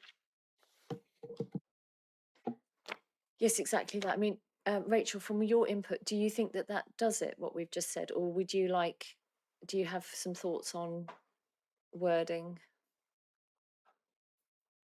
I was thinking something simple as, on all the reports that we have anyway. Oops. Yeah, all the reports that we have anyway asks for a summary of financial impact or anything like that. So I think asking for a summary of the impact on children and young people in the community would be fine. So I think that's As pretty much simple what as I that. said. Yeah. Yeah. Okay. Thank you. And I'm suggesting that goes to Cabinet. Are we content with that suggestion? Thank you very much. Wonderful. Okay. Just in regards to the recommendations set out in the paper were all agreed that I've got down, but just in regards to Councillor Canavan's recommendation, I didn't think we got an agreement on that, just the last one. So sorry. I apologise. I thought we did. Are we agreed on it coming back to the March meeting? Well, we'll slate the March meeting for now. Are we content with that? Yep. Thank you. Lovely, thank you. Wonderful. Thank you very much, Kat, for your time and for the paper. It was incredibly interesting, and the great news on the Youth Hub investment that's coming from the government. Really good to hear. Thank you. So moving on, we now have, I see David is primed. So the next thing we have on our agenda is the Youth Justice Plan. And as you can see, David on the screen, he's David Webb, the head of service for the Dorset Combined Youth Justice Service. And he will present his report. Thanks, David, over to you. Thank you, Chair. I haven't produced a presentation, but I've just got some summary remarks to introduce the Youth Justice Plan. So it's a requirement of the Crime and Disorder Act from 1998 that we publish an annual Youth Justice Plan, and the Youth Justice Board stipulate what needs to be contained within the plan, which I'm afraid is why it's quite a lengthy document. Although it's a statutory requirement, I welcome the opportunity as well to showcase the work that's undertaken by the Youth Justice Service, and the Youth Justice Plan talked in detail about a range of things that the work we undertake with children who are in the youth justice system. We are, as you know, a combined partnership service with Dorset Council, so we're also seeking approval through equivalent scrutiny committee, cabinet and council meetings in Dorset. Just summarising some of the contents of the plan. So our service was inspected in 2022 with a report in 2023 rating our service as good, and then again last year we were inspected as part of a thematic national inspection. The report came out in October last year with some very positive comments about the work in our area. In terms of performance, the one of the measures that the Youth Justice Board apply is to reduce the number of children entering the justice system for the first time. The report shows that we've seen a significant reduction compared to the number before the pandemic, and we've managed to maintain those lower numbers. So I think it was 56 children entered the justice system in the last year. Not many children, I'm pleased to say, from either BCP Council or Dorset Council are sentenced to custody, but when they are sentenced to custody, it reflects obviously serious offending and often significant levels of need. The Youth Justice Plan includes some analysis of the common factors shown by children who are sentenced to custody, which I think is on page 227 of the meeting papers. And it was interesting listening to the previous conversation about the youth strategy and those 5 kind of basic things that we would want all children to have in place by 2035, which seems like quite a long time to wait for that. I think it's fair to say that most of the children in the youth justice system lack those 5 basics. Some groups of children are overrepresented. So nationally, we know that Black and mixed heritage boys in particular are overrepresented. We've seen some signs of that creeping in the BCP Council area, so we're monitoring that quite closely and digging a bit deeper to see if that's something that is becoming a pattern or if it's just a blip linked to the fact that the numbers are quite low. So small changes in numbers can have a more significant impact on the percentage. Children in care are also overrepresented, and children with special educational needs. And we know that most children in the youth justice service system have speech, language and communication needs. Thinking about how we hear the voice of children, especially in the context of those discussions for the last agenda item, I hope the Youth Justice Plan includes plenty of evidence of the voice of children. We have speech and language therapists in our service, and part of the rationale for that is we know that most children that we work with have speech, language and communication needs. So we need to think quite carefully about how we work with children to enable them to articulate what they want to say and for us to hear their voice. Nationally, there's been a drive led really by the Inspectorate to increase or improve the work that is undertaken with the victims of offences by children. So we work obviously with children who commit offences, but we also make contact with all their victims and try to engage them in restorative justice processes. We're looking to now understand better the needs of those victims and think about how we can meet those needs, especially when a significant proportion of the victims of children are themselves children and have their own needs. The government published a white paper for youth justice last month, and that encapsulates a number of reforms that the government has been trailing in the last few months. So that's important for us to think about how we respond to that in the year ahead. I think it's fair to say that the announcements are quite headline at the moment, with a lot of the detail to be filled in later. So there's a lot of work that we'll need to do. And obviously we're in a period where it's not just youth justice that's going through significant reform programmes. So our priorities for the year ahead include being ready to respond to those national reforms and also the local reforms that are happening and the reforms in other parts of children's services, to enhance our child first practice, to develop our work with victims, as I just described, to reduce the overrepresentation of some groups of children. And finally, we need to make best use of available resources. The white paper from the government does announce additional responsibilities they would like youth justice services to undertake, but it also states that funding will be frozen for 4 years. So in real terms, funding reductions. So it's a challenging time, and we need to make sure we're making best use of our resources. Thank you. Thank you, David. Very comprehensive overview of the paper. That's really helpful. So I'm open to the floor now for questions and comments, please. Don't be shy, David. Yeah, hi, David. Thanks for that, and thank you for another fabulous report. To kind of, you say it was quite lengthy, but it was full of some really good stuff. So it was just a fantastic read, and it's great to hear and see with some of the pictures that we've been given. Some of the great stuff that's happening for our young people that need support the most, and that are in some really difficult situations, dealing with things in a way that they feel that they can, or that they should, or whatever else that comes from that. But I think some of the points I wanted to pick out were, I wasn't overly surprised by a lot of the stuff that I've been reading in the report to a degree. So some of the things that you pointed in terms of overrepresentation, children in care, SEN, were all things that, as I say, I wasn't surprised to be reading, but really good to see sort of the numbers behind it and some further of the context. I think what the paper does bring out really well is that early identification, particularly around the speech and language and communication element, and in particular the Re-engage project, and how kind of crucial that is. So I'm going to come back to a question around that in a second. Again, I really found it interesting around the Repair the Harm project as well. It was something that I wasn't aware of, and I think just it's really interesting and really powerful.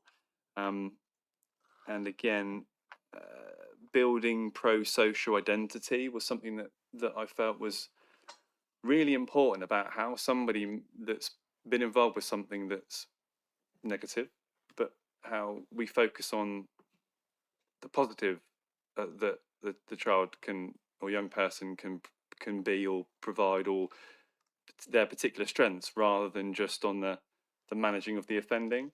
And that for me is how essentially a person can see themselves in a different light. Really powerful things, as I say, as I was reading through this.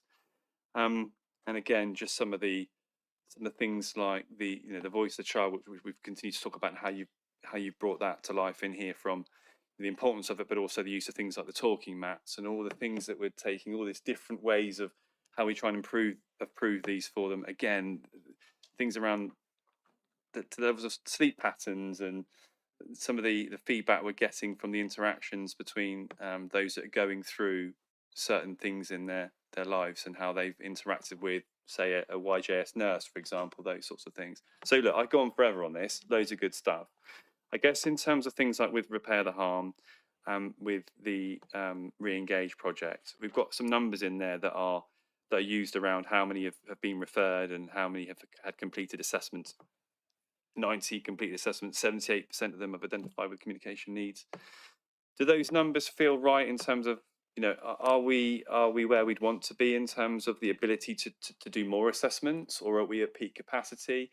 Or is it coming back to that funding, capacity, resourcing challenge that we see? I'm just trying to understand is, I've seen some of the numbers, are they where we'd want them to be, or would we want to be able to do more where possible? Thank you for your kind comments, and thank you for reading the plan so thoroughly. In terms of the Re-engage project, we funded that from a budget reserve that we built up in previous years, so it is time limited, and we will be concluding that project in July 27. So the staffing is one speech and language therapist and one speech and language assistant, and it is a Pan Dorset service. The aim of it obviously was that we recognise that children are reaching the youth justice service because they've committed an offence, the police have dealt with them, they've come to us. We then do a speech and language assessment and identify they've got communication needs which hadn't been picked up earlier. So the logic of the Re-engage project is to do that before they enter the justice system, when they maybe are in school but struggling to maintain a place and at risk of exclusion. So I think our reflections on that project is that we're not that surprised by that high level of communication needs which hadn't been identified until we completed the assessment, because that tallies with what we see within the service. We would like to engage with some more schools who have ongoing kind of school exclusions. We have some schools that are really taking up the offer well, others we're still trying to kind of build stronger links with.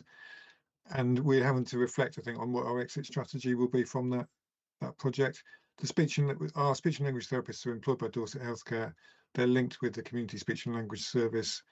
That system has developed its links with schools in recent years with a balanced approach. So there are ways that we can try and have a kind of legacy out of this work, but I think it is highlighting the fact that often the behaviour in a school, the school may respond to the behaviour without necessarily understanding what it's fully communicating. And we recognise what a difficult job our colleagues in schools have to do in managing behaviour. So it's no criticism, but sometimes I think the child is behaving like that because actually they can't participate because of their communication needs.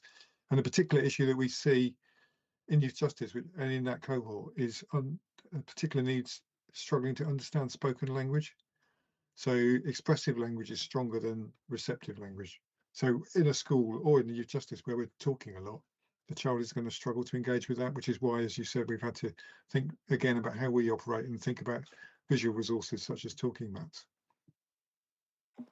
Thank you, David. Thank you. Ollie, I'll come to you. Thank you. On page 31 of the appendix, it mentions the creation of a new knife crime scrutiny panel. Just wondering who's on that panel, what's it made up of? And also with the new knife crime advice given from government, do we expect to see an increase in children that you have to work with on a regular basis, or a decrease? In terms of the scrutiny panel, so that's the government published their knife crime guidance in February relating to what should be done when a child is found in possession of a knife. One of the aspects of that was that all areas should set up a knife crime scrutiny panel, and the guidance stipulates which organisations should be represented on that panel. Locally, that has been set up by Dorset Police. We have Children's Services representatives, Children's Social Care, Youth Justice Service, Probation, Crown Prosecution Service, Police and Health representatives. And we're also engaging with some voluntary sector organisations who provide education into schools on knife crime. So I think it's fair to say that scrutiny group is in its early stages. So far, it's focused on how the police have dealt with specific instances when people have been found in possession of a knife. I'm hoping it will broaden out a bit more to give a bit more of a strategic view on things like what knife crime education should take place in schools.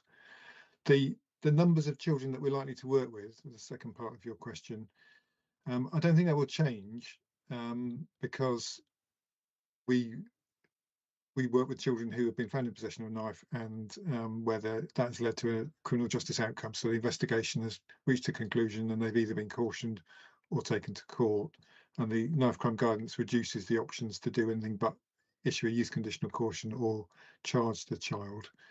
What we are trying to do, we've applied for serious violence duty funding and we have started this work, but we're still waiting to see if we get the funding, is when a police find a child in possession of a knife, they notify us within 24 hours.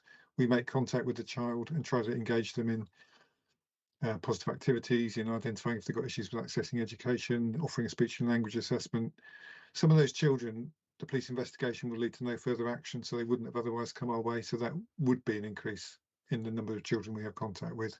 We're hoping we're going to get that serious violence duty funding confirmed, so we know we can press ahead with that. But as I said, we have already started doing that.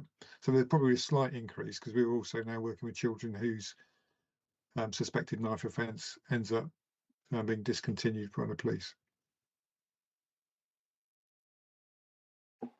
I just wanted to pick up on the speech and language therapy a little bit more. You said that was, so it's a 3-year project, 3-year funding envelope, and that runs out next year. Is that correct? So it runs out at the end of... In July 27, yes. July 27. What's the plan after that? Because it strikes me that this is so fundamental on the prevention side. I mean, if anything, we want to be catching them even earlier. But working with the schools, identifying these children at such an early stage, and with such a fundamental aspect of how they engage with the world, and surely the root of a lot of the frustration that and the behavioural difficulties that they're experiencing and manifesting. What do we do? I think, as I said, I think we will need to work closely with the speech and language community service. They have got link therapists now appointed to all schools, and schools have communication champions within their staff group. So it's about making sure that awareness is there of thinking communication needs when a child's behaviour is starting to cause problems. In the Youth Justice Service, we're a relatively small organisation, sort of 50 or 60 workers in our service, and it's been easier probably for us to really change our culture and think communication at every level. So it's not just about doing an assessment of the child. It needs the organisation to be thinking about what those assessments mean and how we need to change our practice.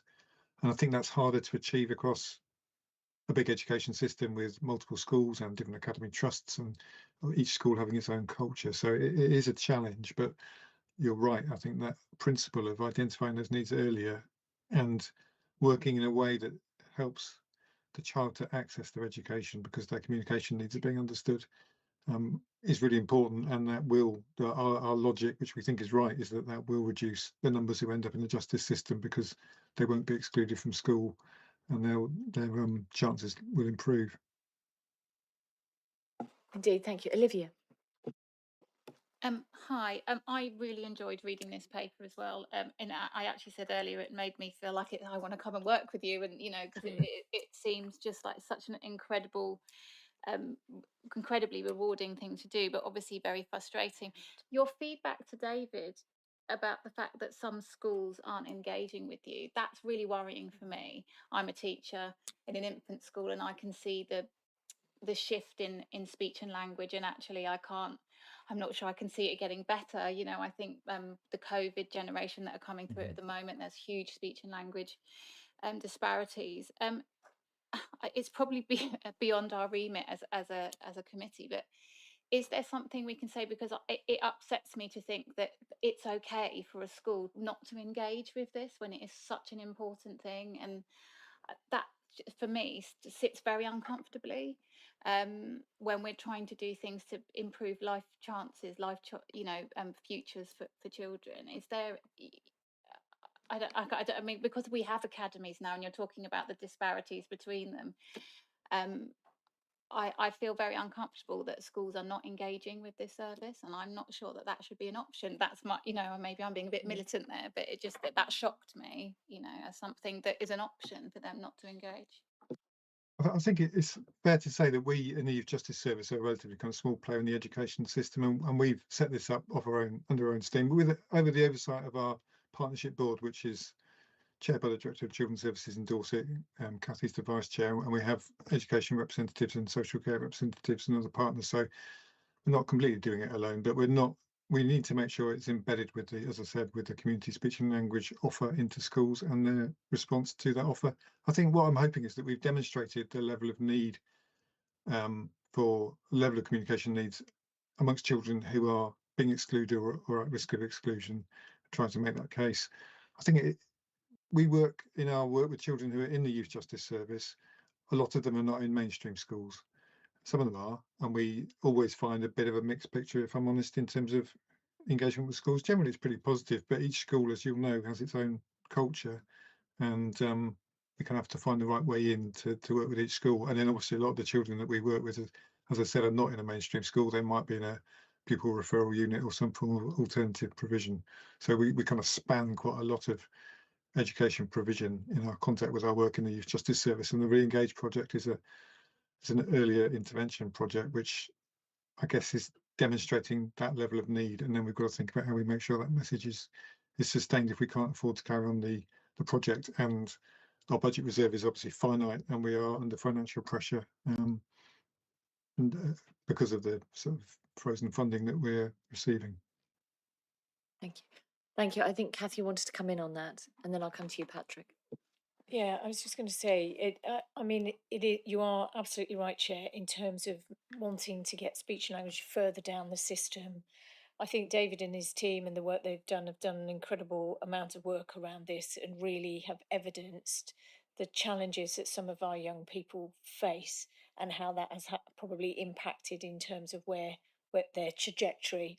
I'm just thinking there are people on our board, our Youth Justice Board, but there might be an opportunity for us to through schools forums and schools, we do breakfast meetings and things like that, is that we take some piece of work with David to them to kind of look at the importance for them, and we can put that to head teachers. I'm very glad you said that, because I was wondering what pressure's the wrong word, but how we could evangelise about this through our other channels. Perfect. Thank you for raising that. Patrick. Yeah, I guess I'm just really asking about the connection between this report, and thank you ever so much for it. It's a really interesting report. But the connection between this and the previous item that we just discussed, which is on the youth strategy, because forgive me if I got this wrong, but I see the direction of travel that this government is taking of saying our approach is going to be to stop young people getting into the justice system in the first place. So that is putting huge amount of emphasis on prevention rather than actually dealing with, putting people through the system. So that, I think, brings us back to the previous item that we were discussing, and in my mind raises the importance of developing in an effective youth strategy if we are to be able to provide alternatives to young people for things, for them to be engaged in activity and in communities, to prevent them getting into the justice system in the first place. So I'm just, I guess, asking for some reassurance that there is some connection between what you're doing in the youth justice service and the development of the youth strategy that we've just been talking about, because I'm sure similar discussions must be going on in Dorset too. Yeah, and the principles in the youth strategy, which Kat outlined, are very kind of consistent with some of the principles that underpin the youth justice service.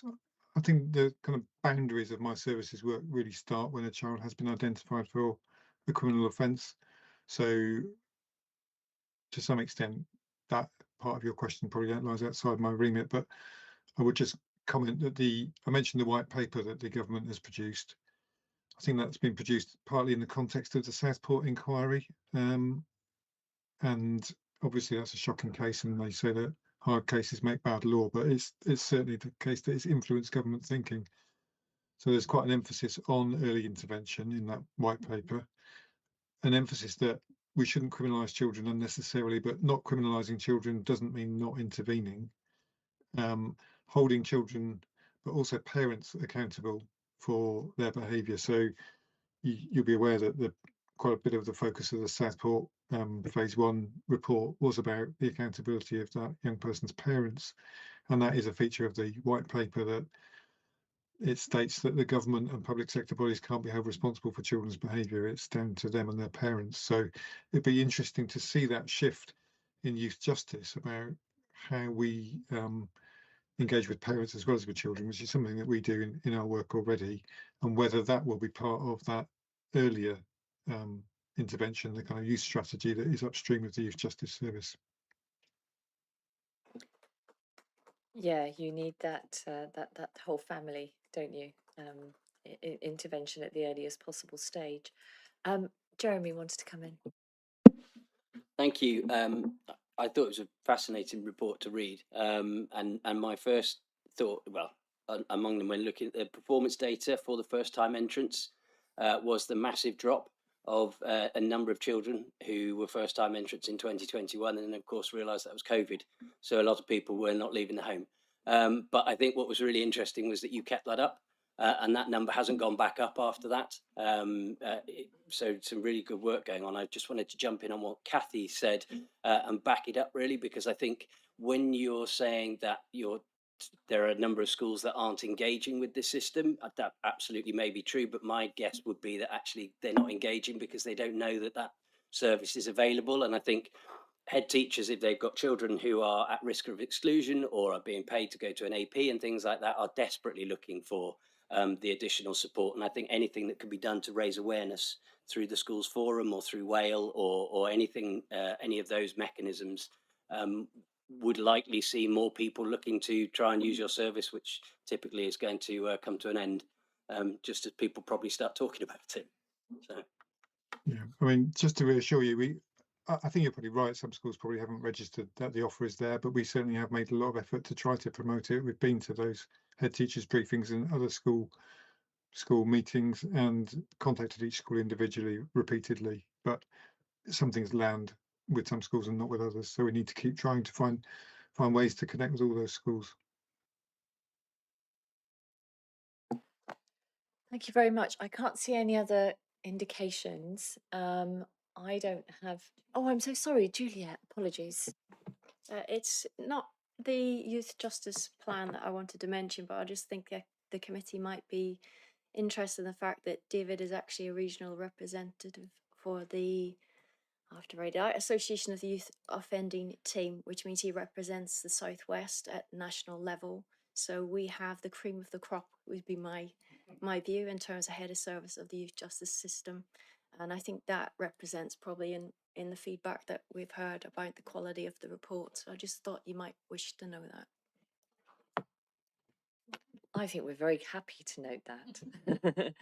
Yes, I have to say, it sounds odd, but this report is almost like the highlight of the of the calendar year for us. It always is just so well put together, and it tells the story that it needs to tell really well. Even though you have the constraints of the national format, you still get those messages over so clearly and so powerfully, and we have this very clear picture of what you're up to, but also the children and the young people within it, and the challenges that you're facing. So thank you very, very much for that. Yeah, much appreciated. Okay, so I think we can move on. And I think I remember, was it last year or the year before, I got your name wrong and I forgot to thank you. So I've just made up for that. Thank you, David. So moving on, we do have the recommendation. Thank you very much. Yes, apologies. So the recommendation attached to this is heading towards Cabinet. So it's the committee to endorse the Youth Justice Plan so that Cabinet can recommend its approval to full council. So it's asking for our endorsement. Are we happy to endorse this plan? Yeah. Thank you. A resounding yes. Thank you very much, David. Your work here is complete for this evening. Thank you. Take care. So that moves us on to, we have several items for information. As is usual, I'm not anticipating taking any presentation or discussion on these items. If there are any questions that are absolutely burning, we could do that, but I would prefer that they were done by email if that is possible. But you want to, sorry? You've got a response. Thank you, Chair. I've done that. I've got a response. Perfect. So thank See, you. look at that. Thank you, Rachel. Very, very slick and quick. That's what we like. So we have, it's Children's Services Self-Assessment, the Best Start in Life Local Plan, and the update on the Children in Care and Care Experience Young People Sufficiency Strategy. That brings us to the portfolio holders update. So it's over to you, Richard. Yeah, thank you, Chair, and congratulations for being re-elected. I think I'm the first person to actually say that to you, aren't I? So now, they don't care. Right. Yes. So I'm going to read what I said here, because I said my last update got rather complicated, and this time I'm going to try to keep it nice and straightforward. Saying that, I've made a few additions during the meeting, so just because a few things sort of jumped out at me with things that you said. So firstly, we have two recommendations from Children's ONS, both from the 27th of January, which is the Investor Save Budgets in High Needs Block, and the second, the Family Hubs Working Group. Now, these were presented by you to Cabinet, and we noted them, and it said that I would come back and say that happened. I'm not sure whether we need anything further on that, but it was very useful for Cabinet to hear that. I always find it useful when Cabinet hear things related to children, because it's not just me banging on about it. Linked to that, the family hubs, you've been interested in the Best Start in Life and heard about the BCP plans. At the previous meeting, you were told that each local authority must open one, and we have opened two bases in our existing family hubs. One of them in Poole Old Town, which your working group visited recently.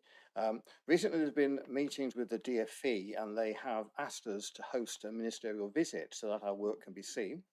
I don't have any further details yet, but I just thought that's going to be organised, and I just thought you'd like early sight of that. Send reform plan submission to the DFE is this week, on Friday the 19th. Thank you everybody who attended the briefing. There was a better number of councillors there than often is for children's things. I counted 20, including me, and I know more that watched it on catch up. It's still available now, and it's still very relevant. I did make a list of those councillors who were there, and we can check who watched it on catch up, just saying. I believe this committee has a scrutiny for this on the forward plan. The Cabinet and the Chair will have further information early next week.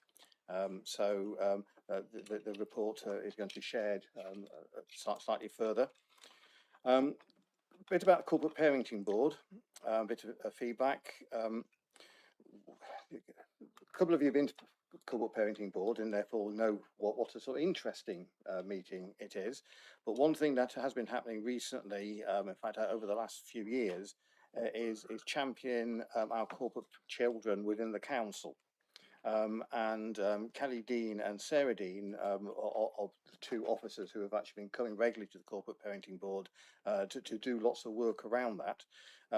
They've looked at things which have been chosen by young people to council, which are work experience and jobs, discounts and special offers, and better access to IT and digital equipment. The last one, in fact, the last few, we've actually heard about what's been going on there.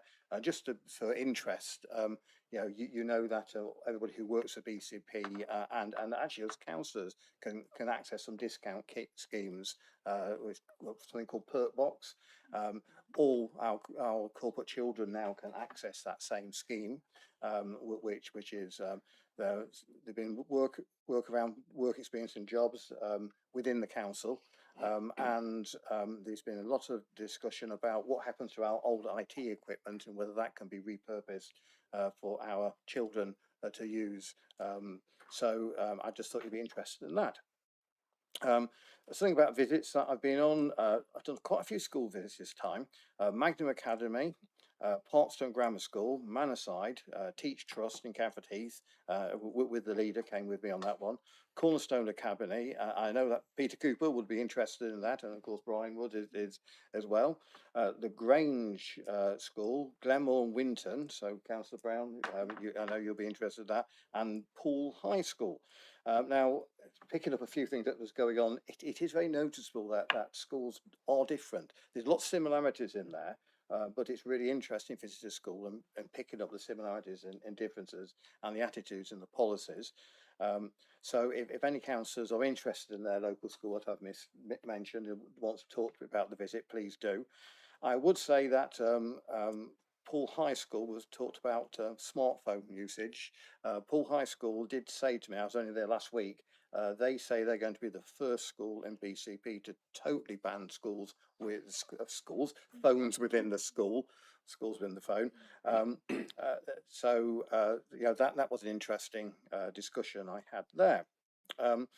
Other things that I have attended that you might be interested in, the Youth Parliament results event, and congratulations also to everybody there, which I know again quite a few of you were all there.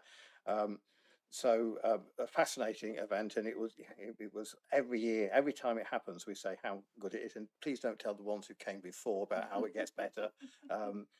Let them think they were the best, but it does keep getting better.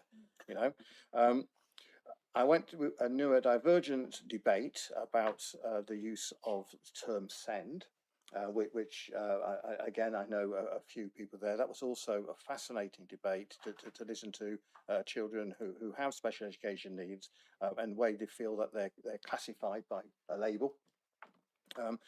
BCP Youth Forum, we did an event because we promised to look at again the use of smartphones, and I promised at council that I'll go and hear those voices.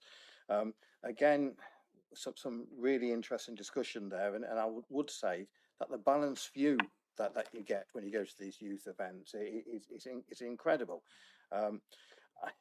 Listening to what you was talking about, picking up what you talked about, whether smartphone bans would be, whether it would work and that sort of thing. I checked, was it 1923 that actually alcohol was first banned for people under 18? And looking back now, of course, that just seems so, normal, you know. You wouldn't expect that, you know. Back then, you know, 11 and 12-year-olds could buy beer in pubs, you know. You know, yeah. I know some of us do. Somebody said about no school might have a mobile phone in 10 years' time. 10 years is a long time in technology, isn't it? Maybe mobile phones will be obsolete in 10 years' time. You know, we may all have implants or whatever. So I get voices in my head. Maybe it will be the implant. Again, Morbus, you mentioned transport and smartphones. I visited Morbus a month or so ago, a month and a half ago, to talk about things in my ward actually, but I did also talk to them about transport and smartphones because of that debate and the fact that they're used for tickets. Morbus are developing, they're going back to a system that they had before, so that actually can have cards to get discount. It was something which they phased out because there was problems with it. The system was breaking down, and they decided not to invest in it. Now with the new view on smartphones, they're going back and reinvesting in that system. Therefore, young people should be able to get the discounts without having to have the app. So I just thought I'd add that in. Send reform workshops. Just to say, you know, you heard that I was there. Head teachers from forum at Bournemouth University. I do attend as many head teachers forums as I can. Also the breakfast meetings, and I will pick up on the, you know, and listen to the debate about the youth justice in that, and so and likewise when I visit the schools, it'll be interested. I always, anything which is a hot topic, I always ask questions of. So I might try slipping that into my next visits with schools as well. Went to a Dorset Healthcare ribbon cutting event at the New Children's Secure Unit. Now, mental health, this is the extreme end of mental health, because this is young people who are you know, have gone to court and end up being in a secure unit. It was a fascinating place to visit. It's a great building. It was really, I find it quite emotional that you know, these things have to be there, but it's also the fact we've got a brand new unit now, and it's actually a nice place. And it was very inspiring to know that for those people who end up at that point with their mental health, there are things in place to help them repair. So you know, there was quite, you know, there was quite a good feel good about that as well, even though it was quite a, you know, a sad place after a visit. Star Awards, again, I know a few of you was at the Star Awards, a great event, and I would recommend anybody else who fancy going to one of the Star Awards. Star Awards for those of the children, young people who are in care or care experience. There's two for each. And also we had some work experience students here for a week, and they did a feedback session on all that they've learned and the work that they did. Again, it was all to do with a young person's voice. So they fed back to a few people, and I was one of them, to hear what they'd found out with the work they'd done. Thank you, Chair. Thank you.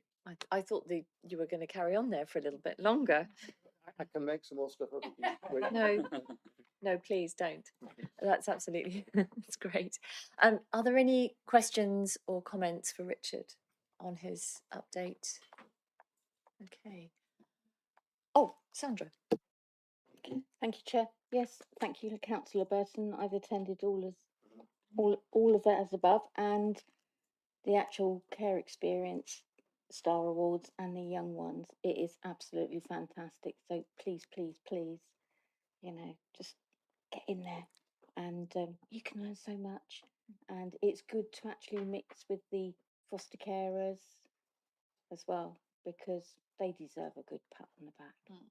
Yeah. Okay. Yeah, if I could respond to it, I mean, a couple of things I'll say. First of all, it's Richard in this committee. What did I call you? You did, yes. If you do get them free ice cream if you go to those events. Yeah, I came back, and we won't mention Spider-Man. Yeah, I'd actually like to endorse that. I missed it this year. I wasn't able to make it, unfortunately. But it's a really excellent event, and it's wonderful to see all the achievements of the young people. Thank you, Catherine. Oh, And yes. Rachel. Yes. And Juliet. So, any other comments or questions for Richard? Okay, so that very nearly brings us to the end of the meeting. I just wanted to say a few words because it is Kathy's last meeting. And I'm not going to embarrass either of us with a big long speech. I'm not I'm not one of life's great speech makers, don't worry. I'm in the wrong job, I know, don't worry. But I did want to genuinely and sincerely thank you for your time here. It wasn't the easiest job to take, was it, Kathy? However, we now have both our services out of the special measures and rated good and improving and all of that. And I know it's not improving, I know that's not the official rating, but you know what I mean. And your leadership has been obviously essential to that whole process and taking the council through some really very difficult times. And you have done that with, you've built a strong team, which I know took some time to do. And you've also worked really well with us as councillors, and we appreciate it. We appreciate you on this committee. I think I can safely say that. And we will miss you, frankly. And they are big shoes to fill. But yes, life will go on. But we are the better for having had you as our Director of Children's Services. Have I just got your title wrong? I might have got your no, I haven't got your title wrong. Thank God for that. And we thank you for your expertise and your empathy and your professionalism that you have shown us over the last few years. Thank you. Thank you. I appreciate your words, and I have, funnily enough, enjoyed every minute to the point of getting here in a funny kind of way. And all I ask is just don't break it. That's all I ask. All right. But thank you. And the time we've had a scrutiny here has been a pleasure. It's been a good place to be in. So thank you very much for everybody's help and support.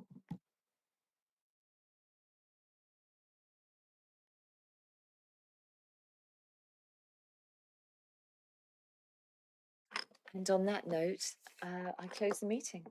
Thank you, everybody.